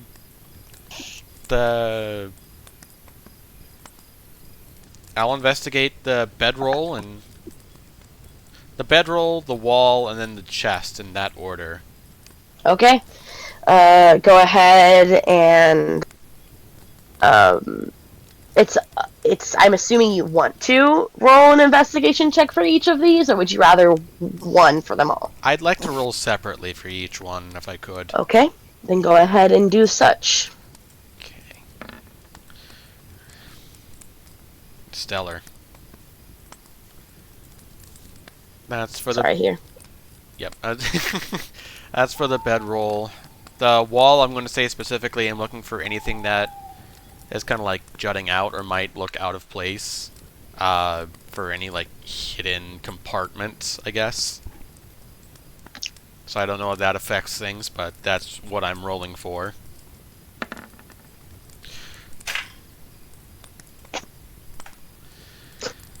And then the chest. You see, looking through the wall, like little, the bedroll appears to be a pretty worn bedroll,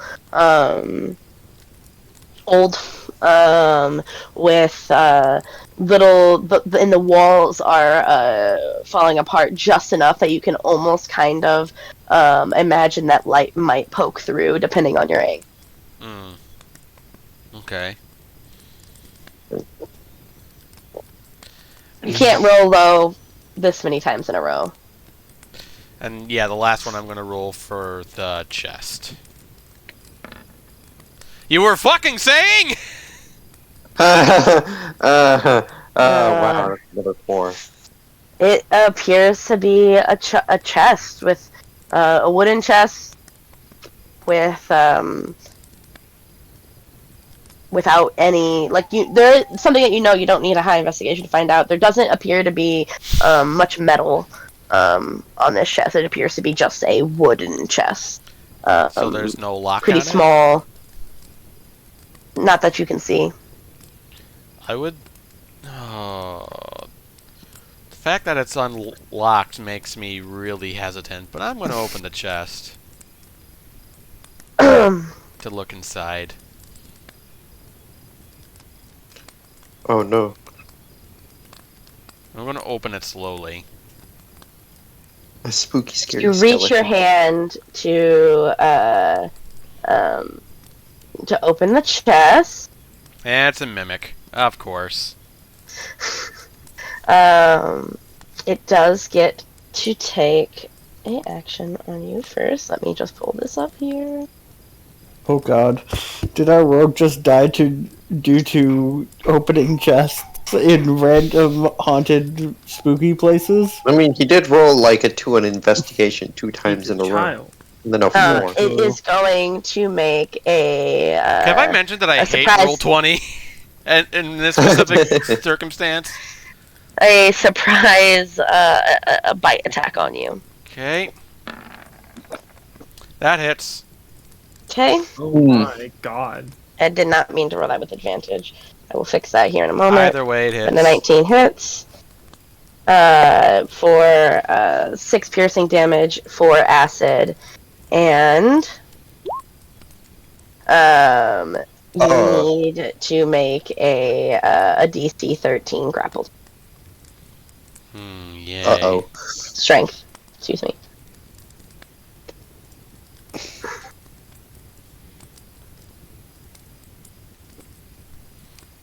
You need me to make that right now?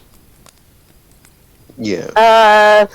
Well, let's go ahead and roll initiative.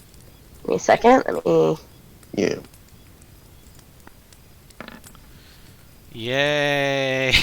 Yay.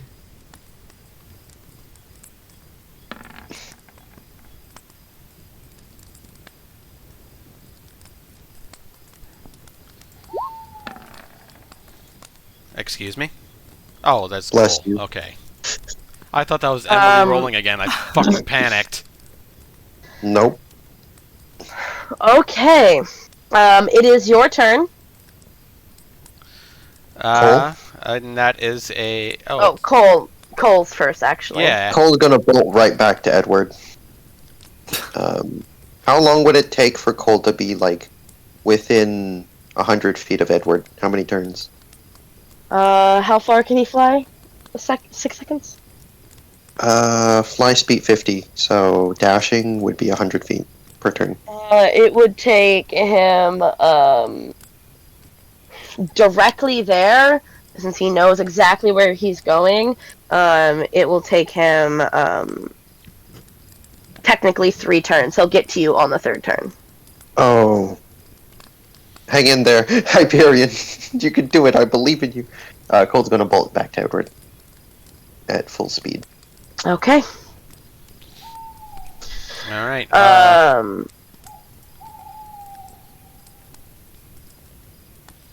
You said this is a strength check, then? Correct.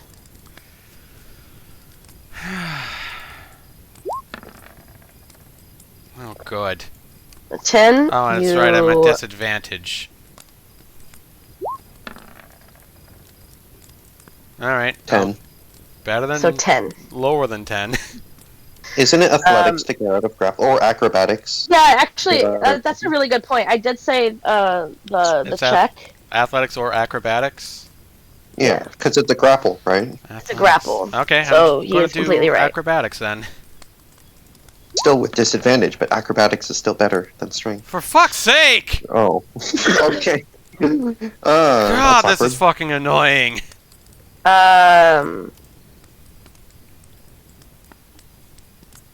Give me just a second here.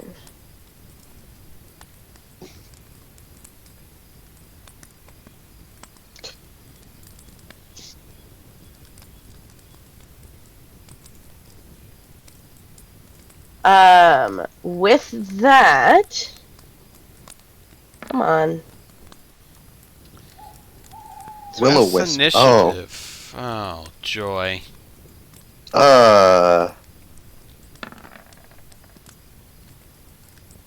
Okay. Cool. Looks like I'm dying. Bonus action disengage, then dash the hell out I of can't! I am grappled! Okay. Acrobatics check. I failed! I assume I'm going to Run. fail. I don't know what to do, but run. Just, you have to give that a second. They can't engage until your next turn. So, but I needed to put that in there so I knew when they would be able to show up, and I didn't think about whispering it to myself. Run. So you really shouldn't have known that yet, but digress. Alright. I assume there's nothing else you can do for your turn because you are grappled. Did you roll the strength? Oh no, I have to make it 13, right. No, I guess not. I can't. Can I attack? You used your action. Yeah, it's an action to break free from grapple, or attempt to break free. See? That's why grappling is annoying, because it wastes an action, or you can't move, right? And I can't use a bonus action to make an attack with the dagger? You can bonus action dodge, because all the bonus action attacks you have available for 2-weapon fighting specify that you have to take the attack action to use it. Fair enough. Yeah, So you can bonus action dodge. I'll bonus action dodge. That's the best I can do. Okay. Then it is the mimic's turn. It is while its tongue is wrapped around your arm. It is going to make a bite attack at you with disadvantage. 11 misses. An 11 misses as you definitely move your body just out of the way and are able to pull on your arm just enough that it's gnashing and grotesque teeth just bite at the air and on its own tongue. Doesn't that take damage on itself then? No. It's how the creature operates. No. It's got a I just resilient realized that tongue. we're probably not going to be able to get to combat within like the next 5 or 6 turns. Or I'm not going to be Working able on to. it. Brian is in her. in So her Yeah. head. this. No I am clue also that this is happening. Sleep. Nobody knows. Hyperion's got to what's solo happening. this. And that is the end of its turn. That does make it the Will-O-Wisp's turn. And you see they, two Will-O-Wisps, start to, what was a lantern has now formed into a ball of floating energy. Token layer. So each of the lanterns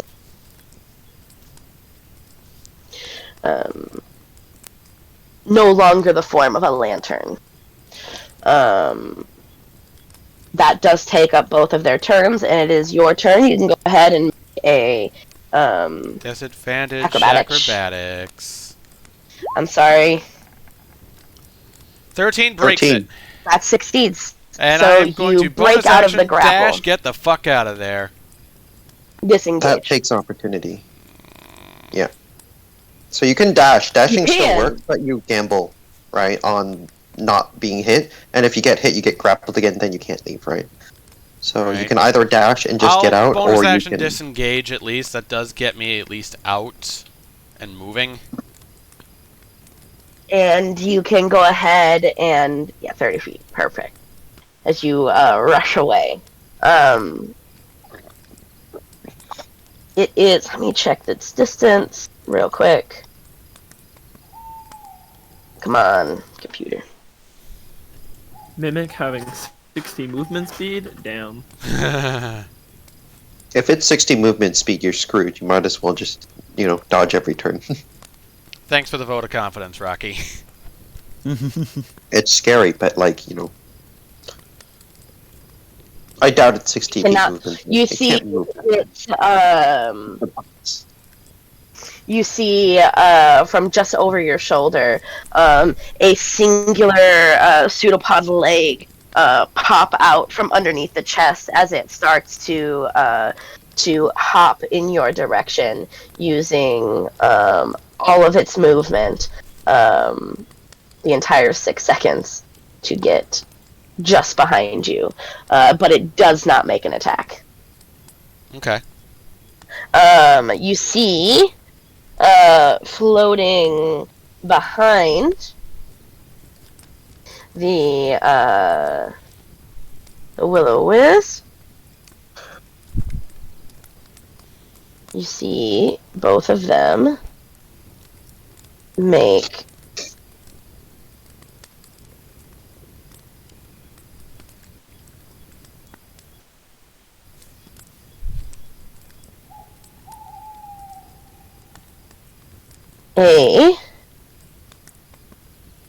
to cut you off from the front.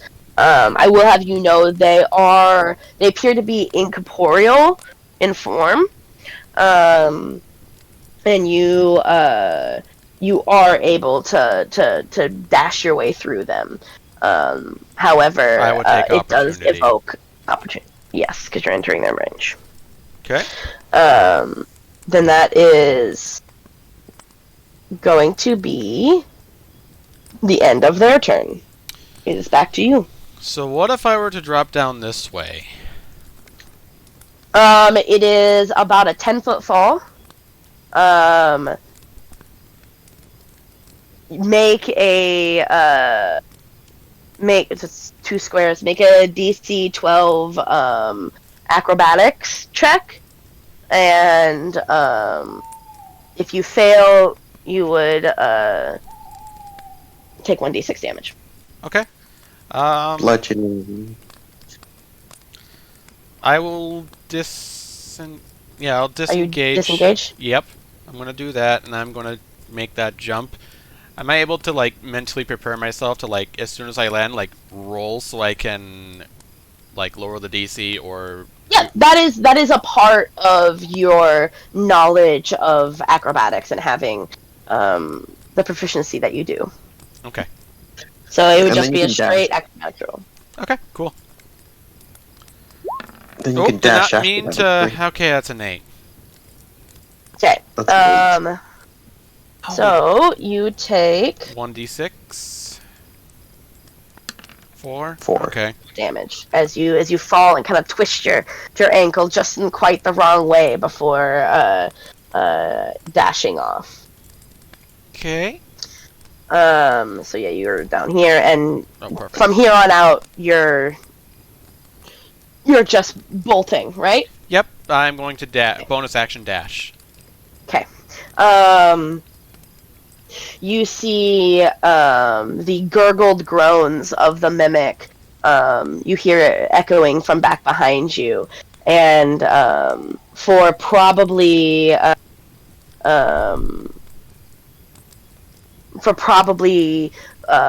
the next 12 to 18 seconds, you are followed behind by the will-o-wisp that are falling behind as you exit and make your way, dashing rather quickly back to the campsite.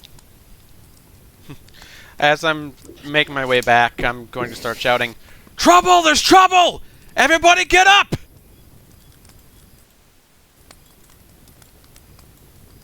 Okay. With that, let me...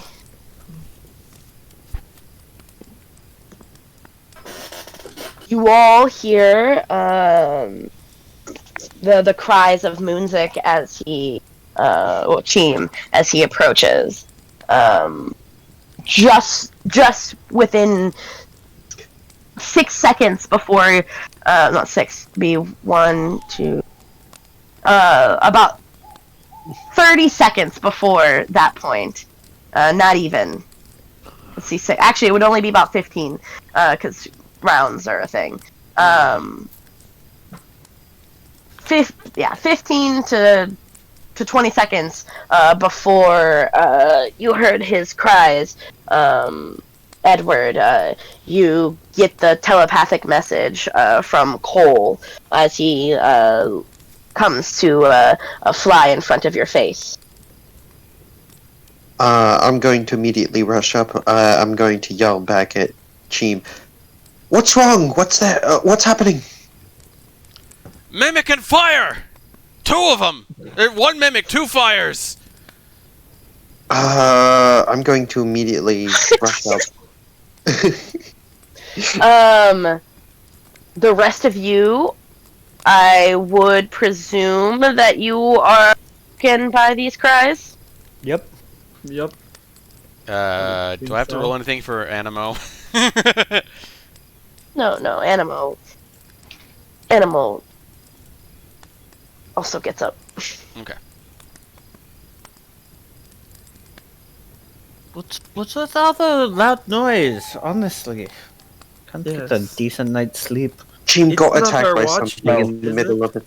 No, still about an hour off. Cheem got attacked by something. I'm not really quite sure what. He said something about a mimic and some fire. Damn it! Why Why is he fucking around the chest? Fucking! You see the out of I like breath, how you're saying this is an adventure. out of breath, Moonzic rush up to the camp fully. I'm gonna see if he's being chased.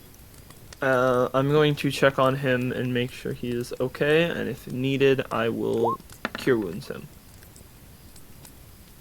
Fucking hell! I cannot roll that check. Somebody else, for the love of God, roll that check. Don't ask me. Don't ask me. Somebody, please. I guess I'll have. Okay. Looks So, behind Moonzic to see if anything's perception. how the fuck do you roll this? Oh my fucking god. You went. I'll have Animo do it next. Perception Fuck rolls it. are cursed. Cool. Thank you, Okay, Animo. thank God. Finally. Animo There, right behind just him. barely sees off in the distance. Pretty far away. We're talking greater than 100 feet. The soft glow, very faint, in the distance of something.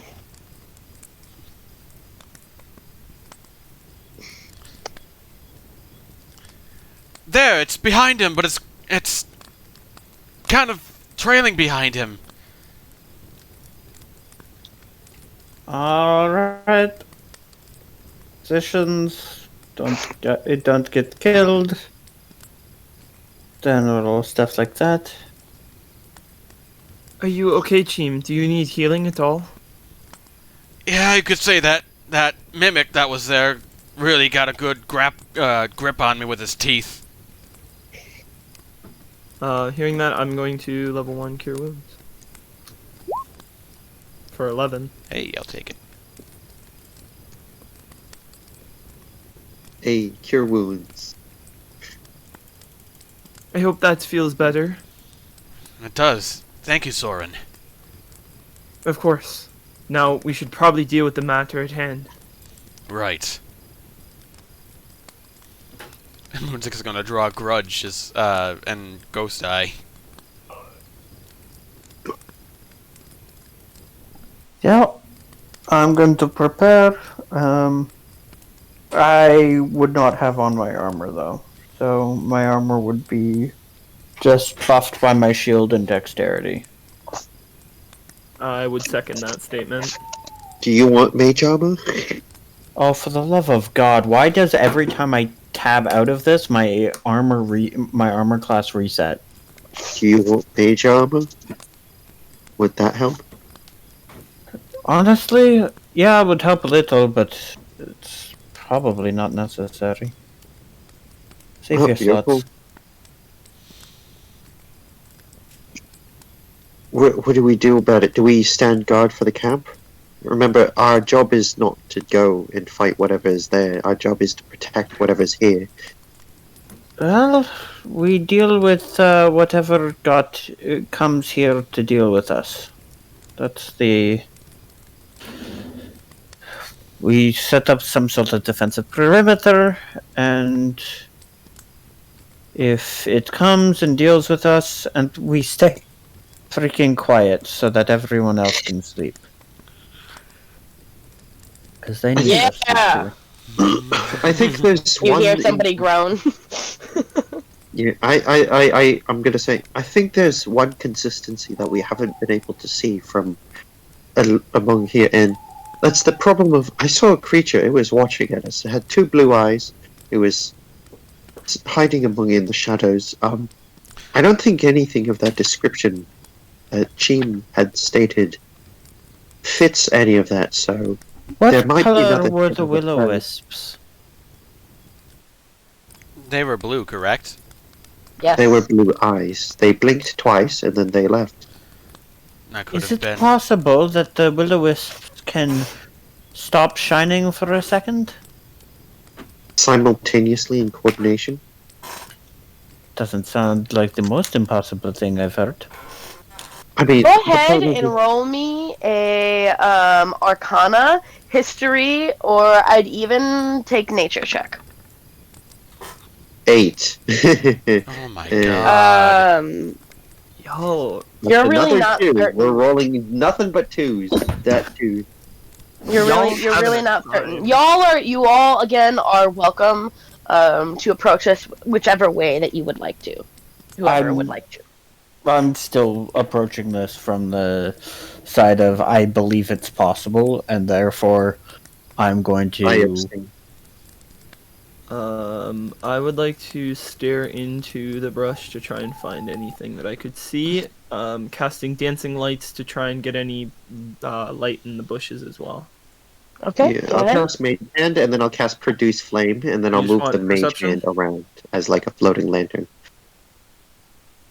Perception or disadvantage or. If you're casting fairy lights, dancing lights. Excuse me. If you're casting dancing lights to attempt to perceive that, I'm going to say that would counter the disadvantage. Pew. Nat 20! God damn. That's the first Nat 20 of the session. Probably the only nat Wait, 20. somebody can actually roll perception? You mean somebody can actually get a high roll? Wait, you didn't roll a 2? You see, you fire your, oh, hold on, the music stopped. You fire your dancing lights all throughout the underbrush, and, with a sharp eye looking out, and knowing what you're looking for, you too see the soft blue light blinking and out of existence slightly far away from camp. Like How far? Estimated? 120, you know pretty certain it's about 120 feet.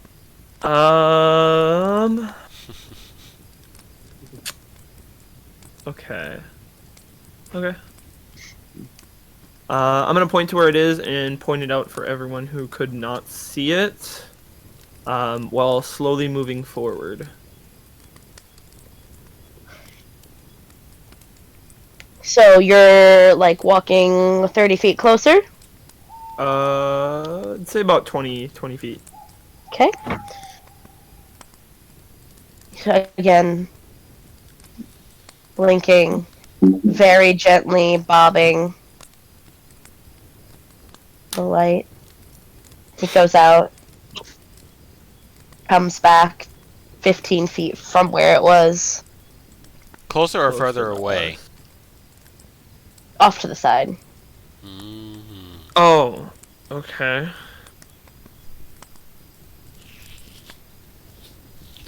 It seems as if they're going a different way. Do we want to intercept them or just let them be?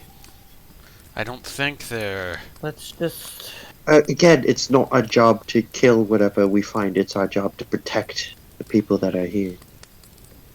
I have to agree with that statement. And they might just be trying to probe and try and, convince us to go and investigate. Yeah, that's how you got caught, right? Yeah, that's right. Do you guys mind if I poke a little fun at it? Very much so. We just kind of confirmed that this is a hostile force, and we really don't want to get more action out of tonight. Noted. Oh, screw it. Who am I kidding? Go the shit out of it. Oh? What? I want to have fun too. You're gonna see him Yes. lift up his arm towards the blinkingness. He's gonna make a finger gun with his hand. He's going to shoot his finger gun and cast Guiding Bolt. Ooh. At it? Okay. Go ahead and for that. You gotta roll a d20 plus 6. Oh. Radiant damage, mystical delight, 4d6. So 14 to hit.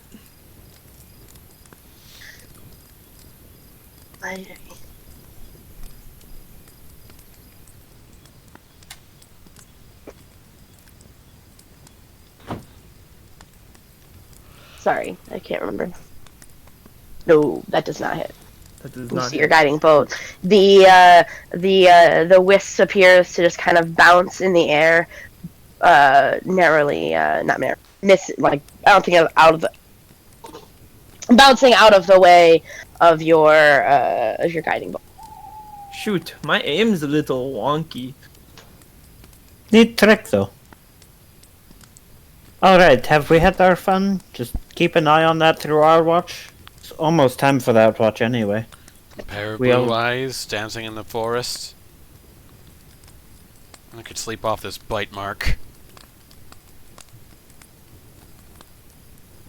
Should we take over then?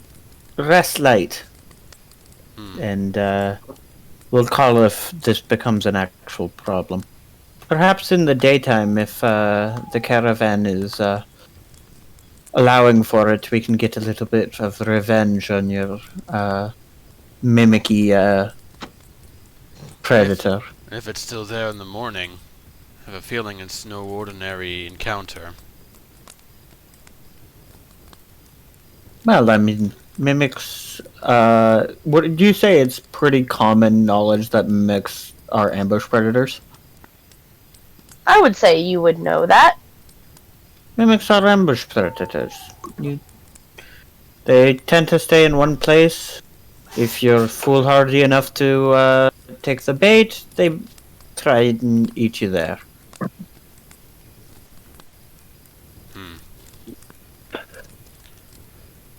I was more or less thinking, yeah, we'll probably be there. Who am I kidding? But, Okay. I'd rather have a bunch of watchful eyes if we're going to invite any danger. And like I said, it was a mimic. It was chasing after me when I ran, so I'm not sure. It's probably not on its way here, but all the same. We'll keep an eye out. Sounds good. To keep up those floating lights. They're dim enough, I don't think they're disturbing anybody's sleep schedule. Isn't that right? Fuck you! Shut the fuck up! Do your job! Exactly.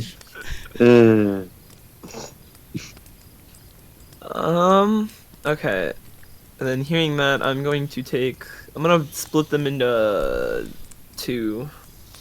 So it's 2 and 2 for the dancing lights, one on each side. So like the cardinal directions? Yes. On the outside of the camp. Okay. So we can see each cardinal direction. A little bit in between it we can't see well, because they're dim. Yep. The rest of you go to bed? Yep. Yeah, I guess so. Sorry. Unless someone wants enhanceability for perception. I'll take enhanceability for perception. Animals. Alright, I'll do that. I'll cast enhanceability Owl's Wisdom. You get advantage on Wisdom for now. And Edward is just gonna hit the hay. Sorry I to would like have woken you up, an Animo. No, it's okay. As long as you're okay, it's all good. Before they fully go to sleep, I would like to put on my armor, however. Absolutely. As such begins the second watch. Off in the distance, you see those gently bouncing blue lights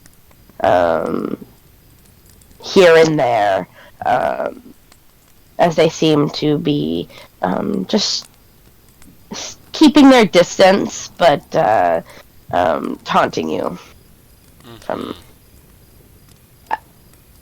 throughout your shift. Go ahead and roll me a perception check. Both of us? Yep. Okay. All right. Because None with giving one advantage is has proven not to work this time Nope, around. that's Apparently. a 12 for an 18. Because Dawn is the only one apparently in our party that can roll high on perception. And then So you would what I also mean- get to roll. I'm just over here snoring. Oh, That okay. would Well, be never mind. 21. The first time Oh. I've ever rolled well on perception, it feels like. I'm going to giggle. In recent memory. You, both of you actually notice this. Throughout your shift, which you will be free to roleplay as you will. You notice that the number of wisps seems to have increased from 2 to 3. Good. Oh, that's interesting. Oh, you're seeing that too, correct? Yep. Oh, you're seeing Seeing that it, tracking it, wondering what monster friend they've made friends with this time. Well, I guess if you're tracking it, I can focus on other things. We don't want one person focusing on... Or we don't want both of us focusing on the same thing. Yeah. Although now that we know what they are, they're not that dangerous by themselves. It's just when they are helping out other monsters. Yes, I'm a little worried about that so-called mimic. Yeah. How much do you think that Brian knows about Will-O-Wisp, being that she's from the Feywild? I'd say she is versed. Okay. She knows. Would you like to roll for that? I would let you have your advantage since you're from the Feywild, and this is, Oh, right. a creature. And I guess that would be Arcana, yeah? Because they are magical creatures. Yes. 14. Ooh. Oof. It's not bad, guys. No, I was just saying that if Yeah, it were but it's a natural disadvantage, you'd be pretty irate. Oh, yeah. You know...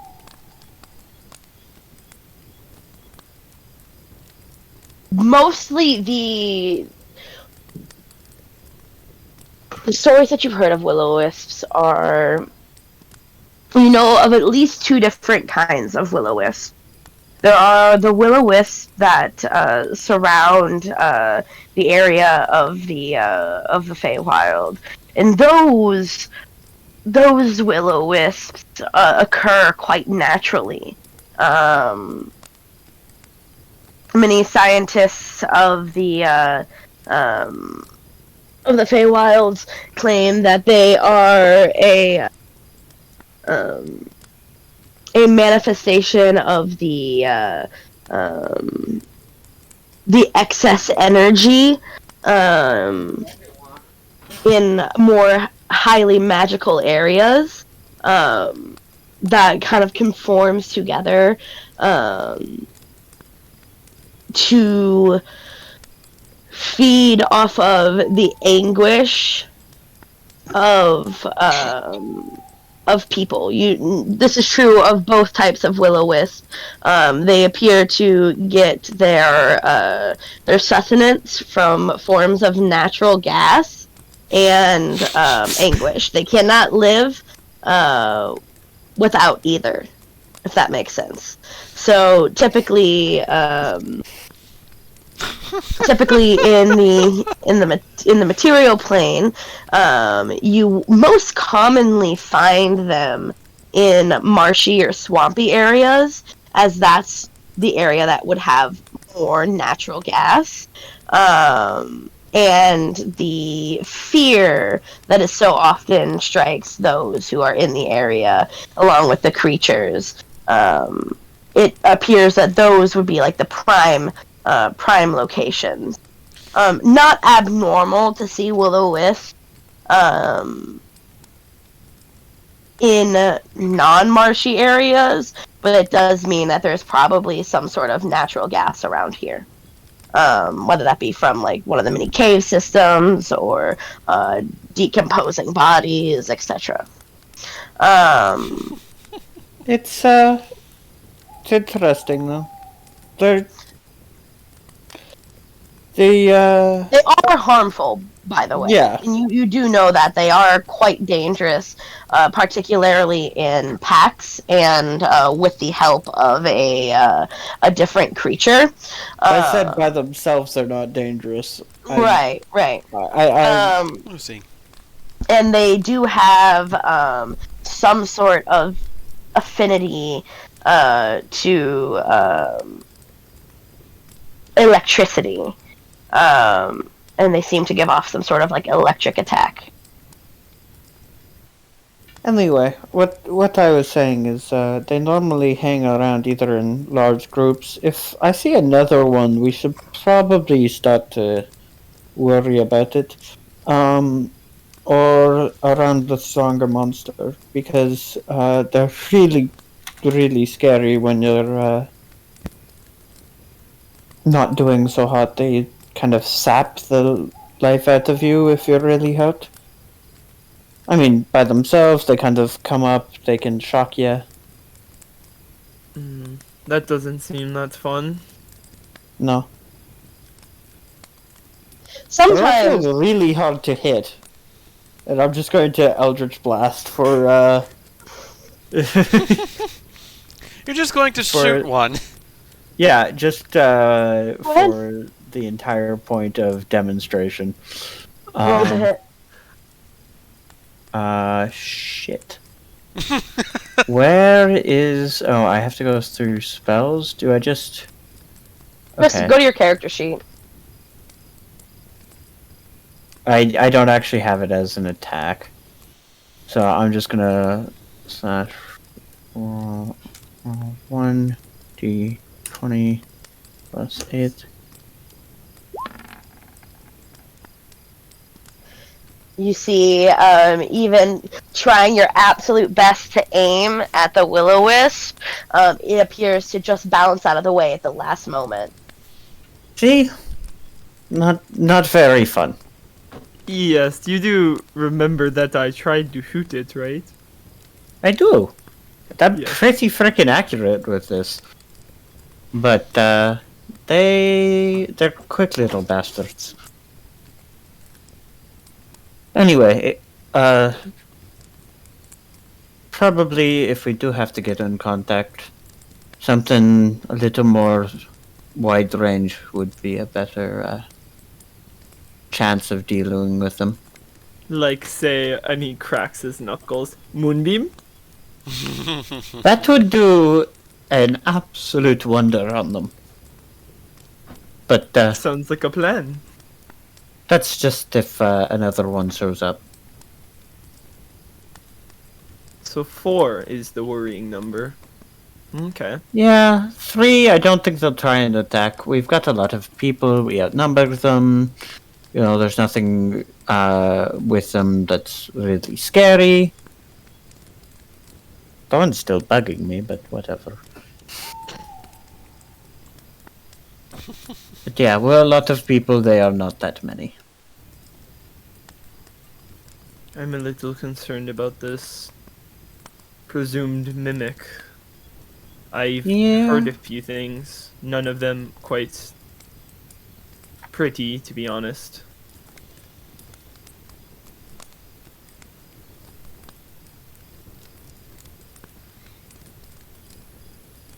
Well, you seem dependable, at least.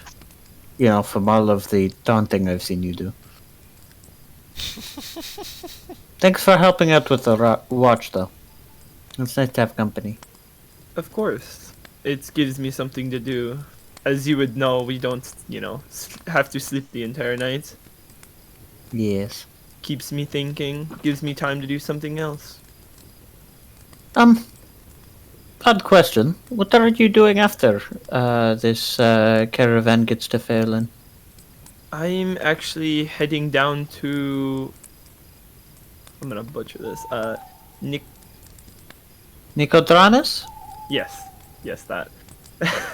It's heading the only down other to- big city on this road, so it makes sense. We're heading there as well. Why are you guys heading there? Well, I'm going to visit a few friends, gain some knowledge, and eventually we're going to attempt to cross the border to help out Windcharm's folks with a Null invasion. Oh, that doesn't sound too fun. No. But, as things are working, you want to head with us from Feolinn to Nicodranas? Be nice to have another person to help out on watches. Yeah, that would be great. It would keep me from going out alone. I mean, not in my purview to necessarily offer, but I mean, I kind of volunteered myself to this crew, so might as well volunteer somebody else this time. I didn't know it worked that way. Cheem just starts turning unrestfully in his sleep. Yes, well, Chim's the leader, and I am the shit disturber. I think we'll get along. Oh no. Anyway, the reason I am going there is for the Wild Mother's lighthouse. I want to visit it. I've heard many things about it, and I wanted to visit it in person. You know, that lighthouse has always shown right by the city as long as I've been there, and I never thought to actually visit. I wonder how it works. Maybe we could go together. It sounds like a very interesting structure. Maybe. Can't make any promises yet. Party might be whisking me off with less than a day in Nicodranas. I doubt it, but you know.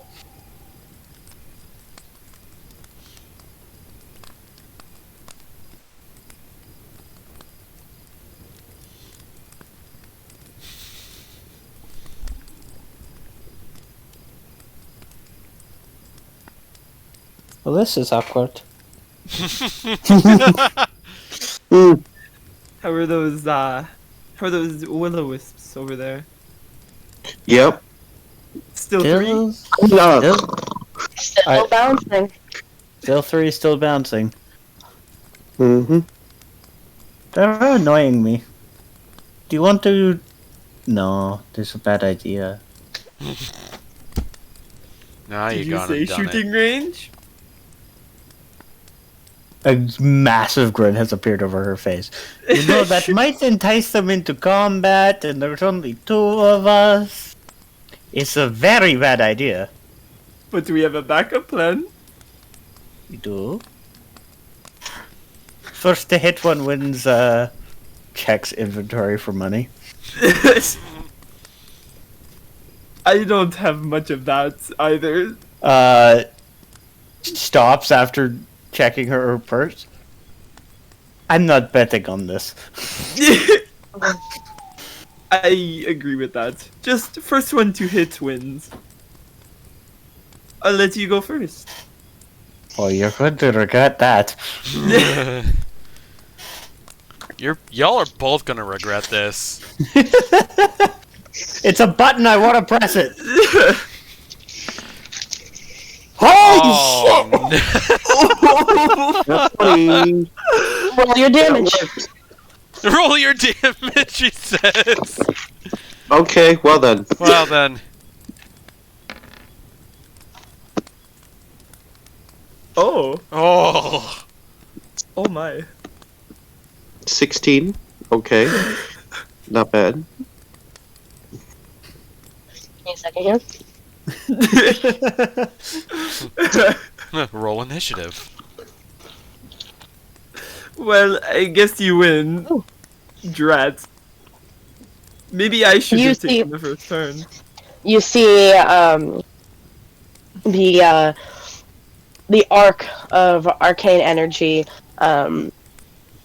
fly out from your hands, Brian, as you anticipate it dodging out of the way and aim just slightly higher than you would have, and it it hits it directly in the center of its form. You hear a shrill and faint like squeal. Calling it a squeal is A squeal. not accurate. It's more a squeal. Real. Yeah, it's definitely more of a squeal. As it's the light disappears. I don't think that killed it. Well, pretty sure that's my turn. I definitely hit it, and I'm actually kind of worried because I know they can go invisible.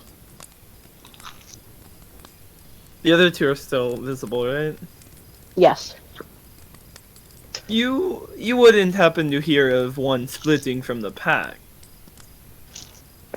I'm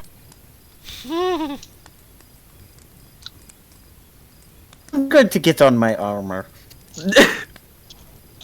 I'm gonna spend. I don't remember. I've got studded leather. Okay, so it takes 1 minute. Yeah. So I'm gonna do it in such a way that, like, I'm gonna be watching them. The yeah, entire time please she watch does my that. back. Yep. I'll keep an eye on them.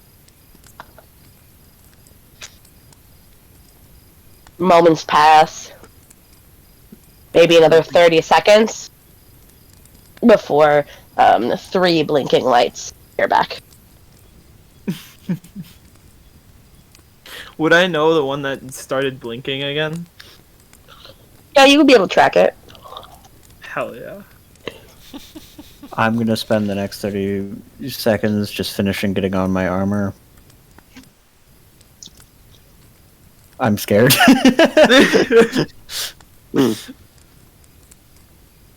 So, do you want to play this very bad game and take your shot? Hey, I mean, we already hit one, correct? What if I hit it again? You think we could take it out? Maybe. This is really not a... Hey, if you want to drop out of the game, we can always stop, try and find something else to drop out. Never. Take your shot.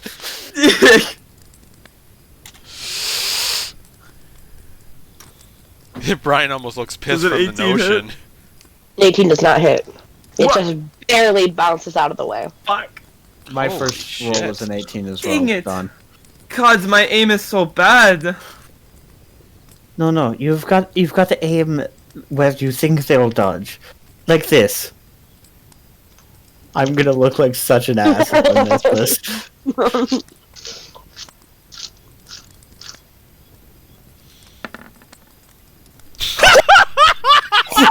Holy fuck!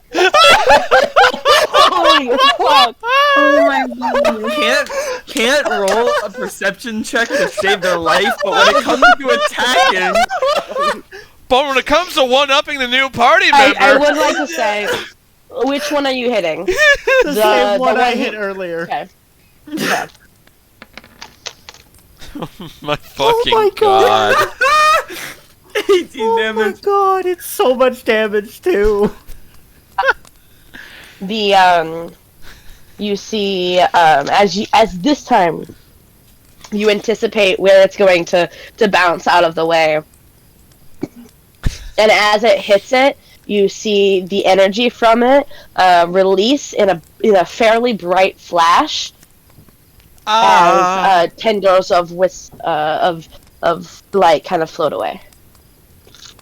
I kicked it. God damn it! You got to teach me how to aim. You're 2 for 2. I'm 0 for 2. I'll be honest, I have no idea how I'm doing this. That makes me feel a little worse. Look, all your power is... How do you get your power, actually? All Brian has to do is bullshit her way through life and she's golden. Fucking tell me I'm wrong. Warlocks. Describing warlocks in a nutshell. I actually harnessed my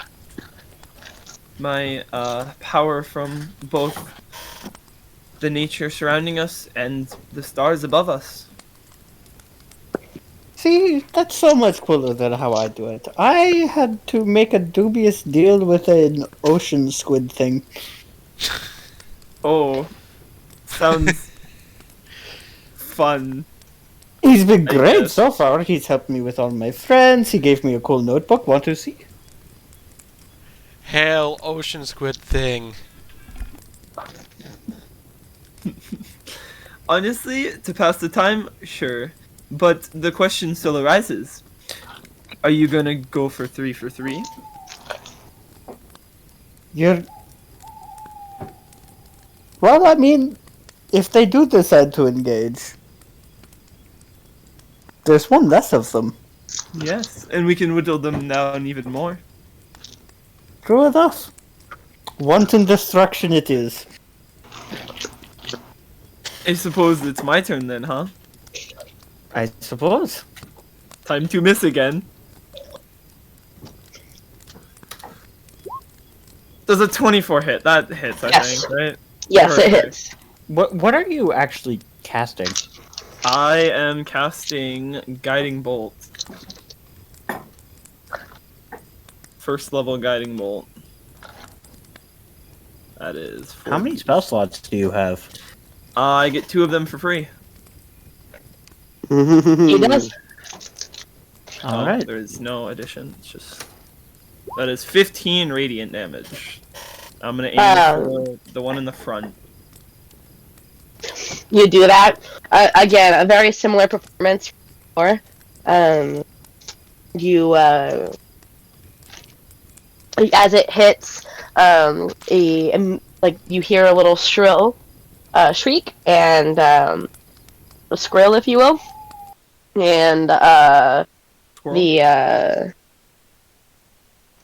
and the light goes dark. It doesn't explode. It's guiding bolt, yeah? It is Guiding Bolt. Shouldn't it be glowing with a mystical dim light glittering on the target? That is true. It glows with mystical dim light, and then whoever attacks it next gets advantage. Unless that doesn't count for them. I don't think. I mean, like, I want to say it would, but it's not corporeal, and its invisibility is not.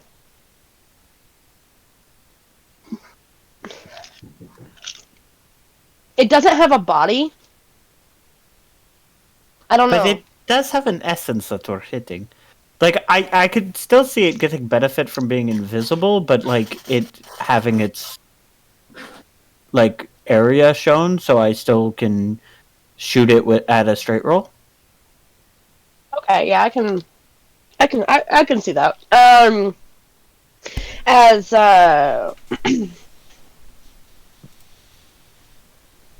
as your guiding bolt arcs its way through the air, hitting the creature with that shrill shriek that you heard before. You see the flash of arcane energy linger in the air around where it once was.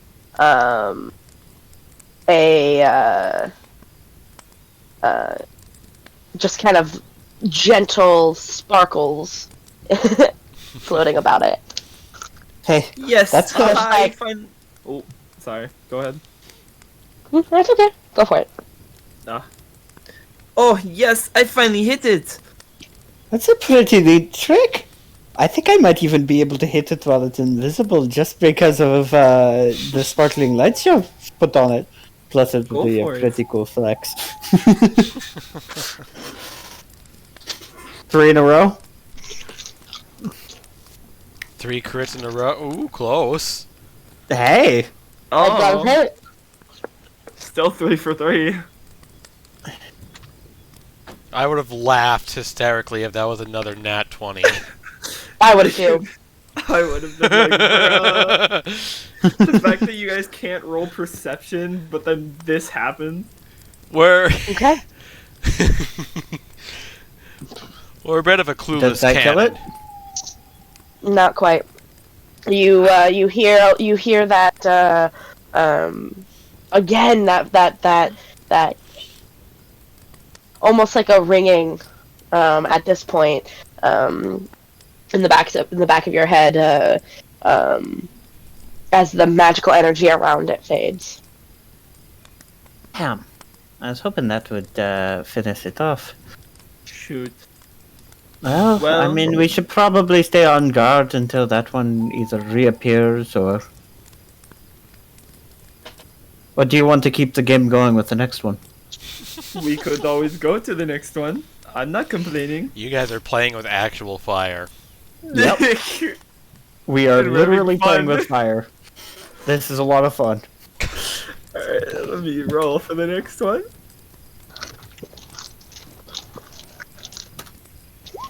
$17 does not hit. That's No. unfortunate. Can you keep firing that off? I feel like you fired it 4 times now. I have indeed. I can still fire it, say, 2 to 3 more times. Alright.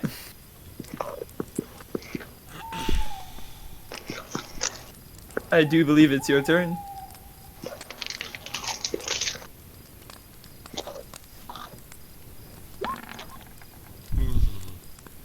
Couldn't Uh-huh. see the Nope. worst. 3 for 4 now. Haha! 3 for 4. What do you mean? I'm still 1 for 4. What do you mean 1 for 4? In terms of how many times he's hit it. Yeah. Versus how many shots he's taken. Yeah. Go ahead. You can keep going if you would like around. Are they? I'm kind of surprised they're not fighting back. Wondering if we're getting baited into something. Are you running out of spell slots? Oh no, this is all cantrip. Ah, lucky you. Sold my soul for a cantrip. Only, Yeah, who's the real lucky one? only the most powerful cantrip. You're right, Eldritch Blast is the highest damage in the game for cantrips. Anyway.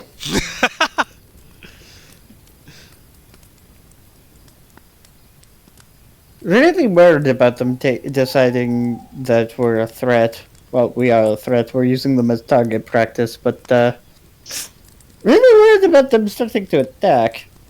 Yes, maybe we should relax on target practice. Or maybe we should I- kill it before it decides that God fucking damn it! we're too much of a danger to leave alive. Go As ahead. if on cue, as if on cue, behind Brine, you feel You feel nothing. Oh, okay, well then. a light tingle and a bright light from behind you, or not bright, but a light from behind you. I'm just gonna lean to the side to avoid what I think is happening. Wait, Brian's not wearing metal armor, right? I am not wearing metal armor. So that should be advantage. No, it's advantage because it was invisible when it attacked. Oh, yeah, yeah, right. I'm assuming shocking grasp. No, it's literally called a shock ability. Like, Yeah, okay, never mind. It's a will-o-wisp. I'm just gonna like lean out of the way of the shock. Oh, Coming to theaters near you, it's shock. See, like that. That's why these things are fucking annoying. They go invisible, they sneak up behind you, they try and murder your ass. oh, so there's It's only gonna one do it over again. there. This time it does not have Zippity it. zappity. 22. But it still hits. Oh my god. Yeah, that hits. It gets 22. multi-attack?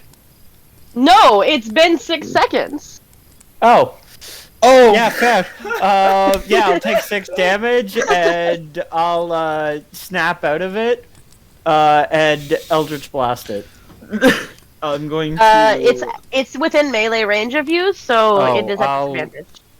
I'm going to I'll slice at it with my- I'll It walk. would take an attack of opportunity. I'll take the attack of opportunity any day of the week.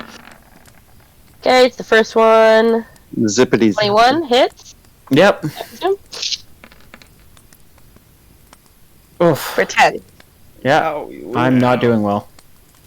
I'm gonna get between them, or I'm gonna leave Well, space. it's actually so still his turn.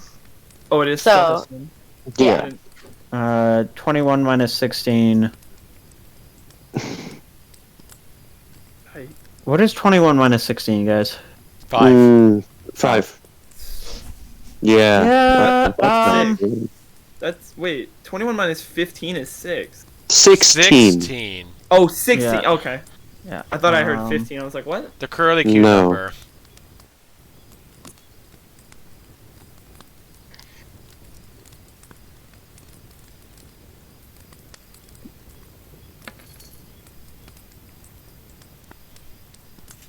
Oh, What, sorry. D10? That was wrong. That was You have to Go ahead. roll to a 10. defensive. Try it again. Yeah. Fuck. 16 misses. Summon the 58? tentacle. Summon the tentacle. Okay. So let's roll 1d20 plus 8. Don't you have the macro for that? I can't use it. I don't have a have my token. file out. Yeah. And I'm gonna miss 13 both times. Little help, kind of low, and if I go down, the will-o-wisp over there will kill me. Yep. I hear you loud and clear. I am going to use my bonus action to wild shape into form of chalice. Form of chalice? And- Okay. Yes, form You want of to send that chalice. to chat, please? Yes, I can. Give me 1 second. That is the healing one. Yep. Character sheet. Shoot, where is it? Should be on the right-hand side. Right hand side. Star form. This? It's star form, right? Yes. There you go. Um, Whole lot. it It's, should, there constellation should be, Holy. It's a constellation of life-giving gauntlet appears on you whenever you cast a spell using a spell slot that restores hit points to a creature. You or another creature within 30 feet of you can regain hit points equal to 1d8 plus Wisdom modifier. So I'm essentially double healing. Oh. I'm going to level 2, or no, I'm just going to level 1 Cure Wounds. do you have any, you do have level 1? I have 1 left, yep. Just checking. So the 1d8, right? So it'd be 2d8. Yes. Plus your wisdom modifier. 2d8 plus... that's 8. 8 is your wisdom modifier? Oh, I'm sorry, that's That's 2d8. 2d6. No, that might 2d6. be- Oh yeah, my god. 2D. Roll again. 2d8 plus. 2d8 plus Plus 8. your There we go. wisdom. You don't Plus have a your- plus 8 wisdom. Nope, I'm just doing 2d8 to stack the The bonuses. the I chalice know, but you with don't have a plus 8 wisdom modifier. I you do have a have to plus roll 4. them separately. Oh, does He's I stacking. do have to roll also them. Oh yeah, include your- it does. It does. It wisdom does modifier? Cure Wounds Yes, also. it's Okay. Never wisdom mind. for both. I'm back to full. And I'm gonna You get- see, can you describe what you look like? Yes. As I change into this form, you're going to see a galaxy purple halo appear above his head, along with a pair of angelic wings appear, the same color as the halo, a galaxy-ish purple. Alright, we got cocky, I got it. Also, wow, I feel great. What the hell did you do to me? Never mind, I'm not going to ask questions. That was wonderful. It's your. It is now the Will-O-Wisp's turn. It is going to fly up to you with your starry form. This is going to be the far Will-O-Wisp, the one you guys haven't attacked yet. Mm-hmm. And it is going to attack you in your starry form for 20. 20 does hit, yes. for Okay. 9. Oh wait. And the other one is also going to fly up to you as well. Okay. It's a movie called Jolt, and it's about a shock That does. 17? attack people. 17 hits Yes. for 9. I need to do my math real quick.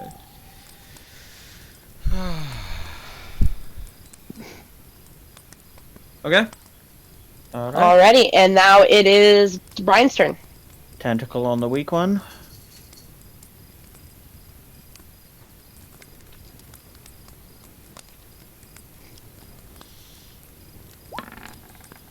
Fucking hell. Oh, 17 misses. Yeah. Same one with for Eldritch Blast. That hits.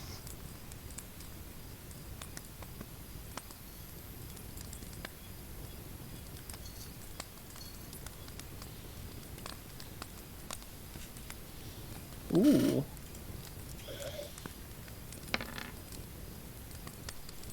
For 12 12 damage. You see the bright light flash in front of your eyes. This time you're rather close to it. As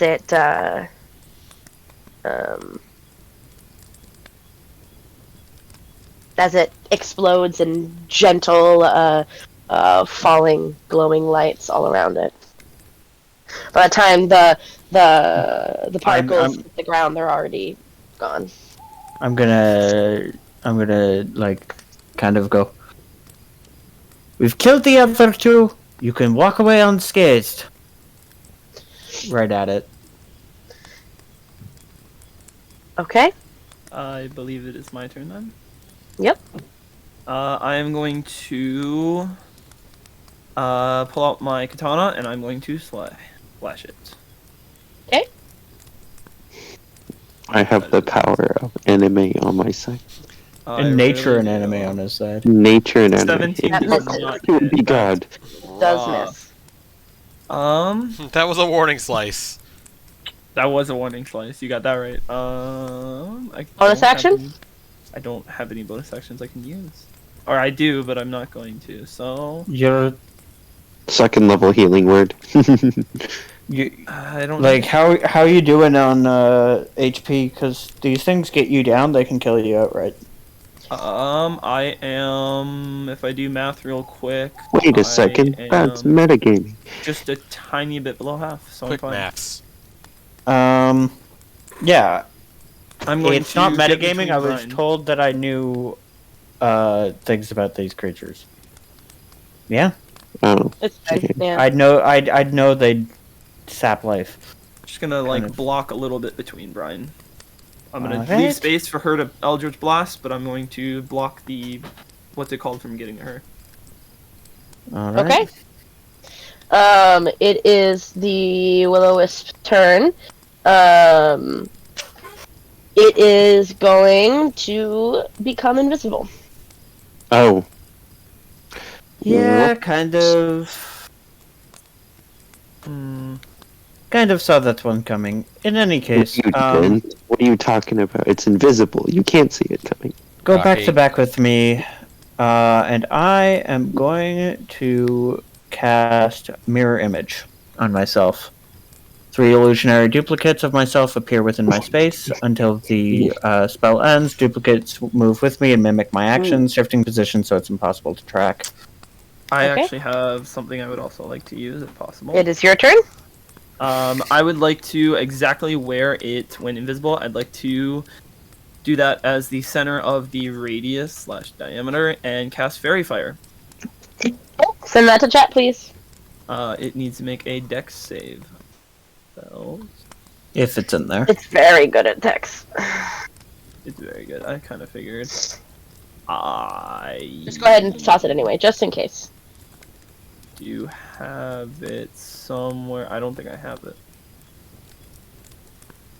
Should be on I your don't have character it in the sheet. spell list. And you don't have it. Then you don't have it. No, it's part of my. Oh wait, no, I do have it. Hold on. It's. I'm looking. Well, do you in the have wrong it area. prepared? It is this. Oh yeah. Not that. It's part of my drow magic. Well, you should still have that in your spell list just so that you can cast, link it when you I need cast to put it there. Right? Like I have I like will Fire Gem send it here. Fire Spell. I still put it in my list. I will. I will need to add that. Also, yeah.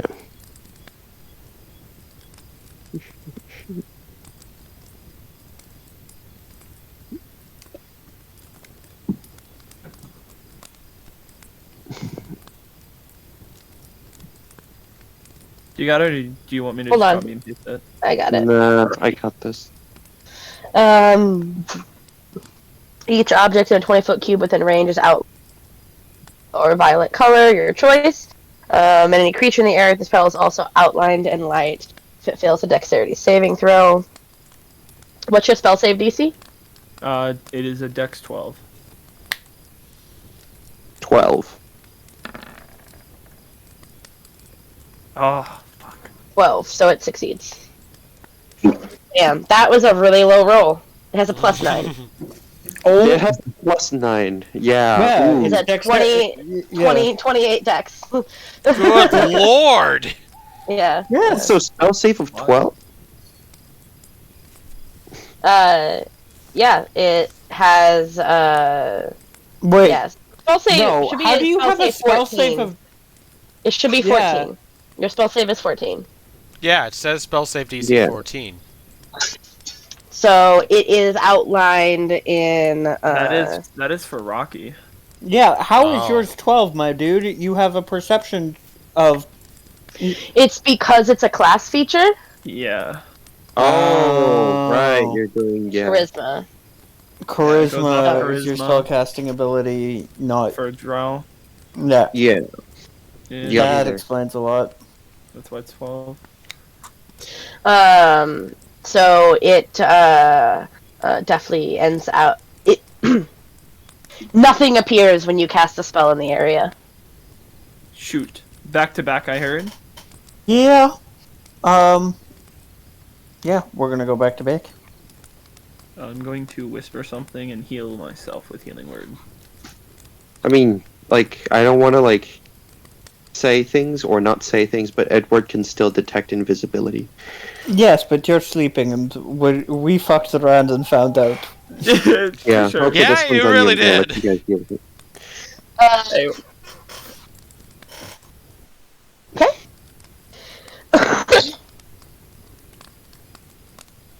No light appears.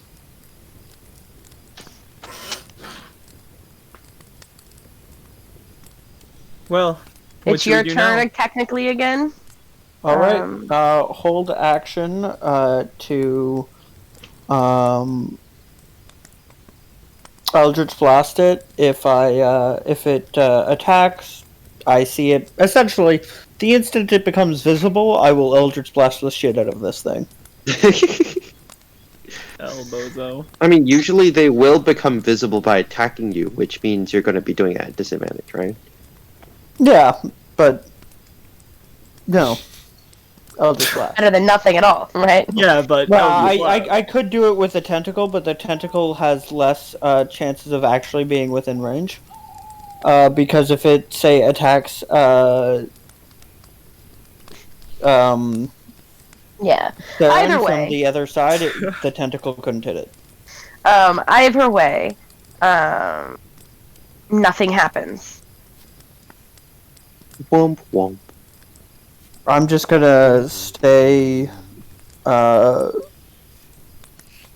back to back, very alert for the next minute until the thing expires, just readying Eldritch Blast.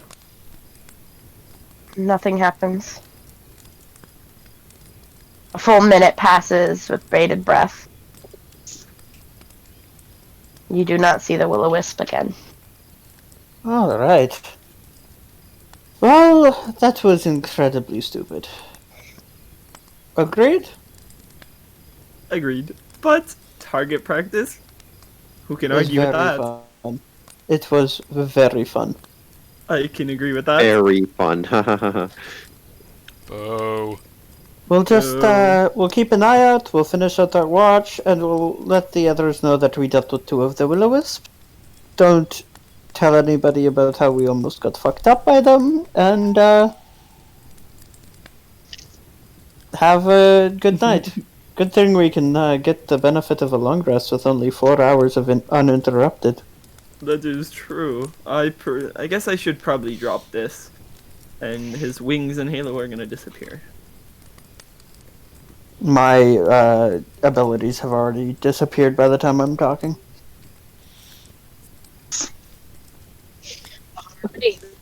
You guys continue your watch, and nothing else happens. It is time to wake up Windchime and Anemo. Just one time. Oh my goodness. She ruffles around in the tent until she comes out of it. We dealt with 2 of the wisps. But, Oh yeah? There's a 3rd one floating around. Might be invisible. Might have left. You know.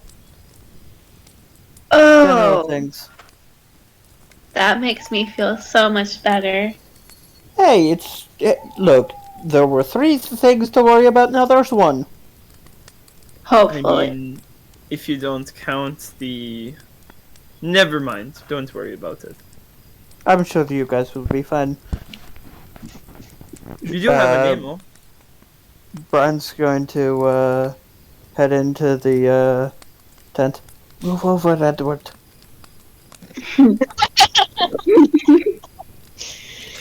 Seriously, I'm you're going- hogging the entire fucking tent. No one's waking up Animo? I will When go wake up Animal. Animal. I'll wake up Animal on my way to my tent. I'm up. It is your turn with Windchime. Right. Good right. luck. Thanks.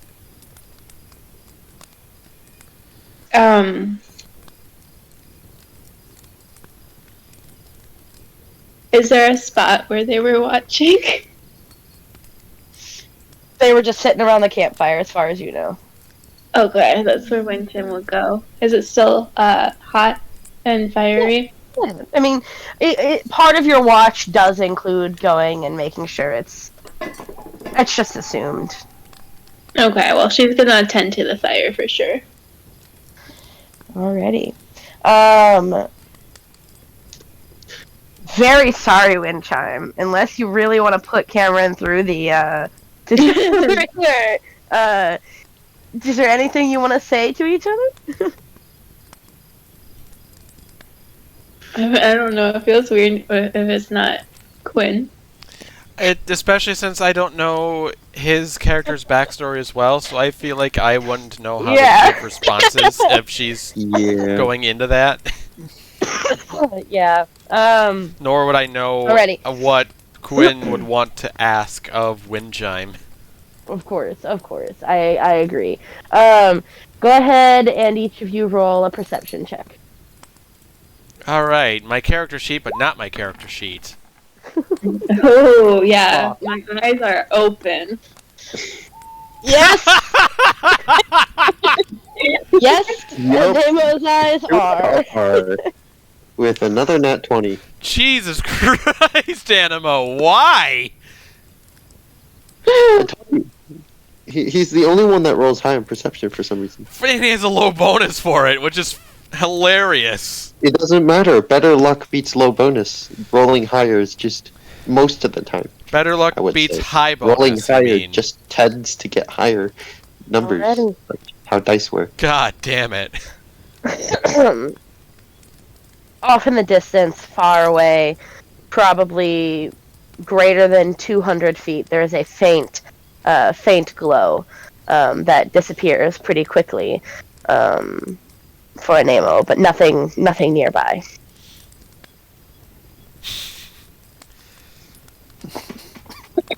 Yeah, that's right. Don't come near us. Wait, what? Do you see something? I guess I do, yeah. Way out there in the distance, there was Well, it looked like one of those things just kind of disappeared for a moment, but Windchime squints out at it to see if she can see it. But no, you can't. I don't see anything. Oh, it might be invisible. They said it could be invisible. that's true. They said it could be invisible.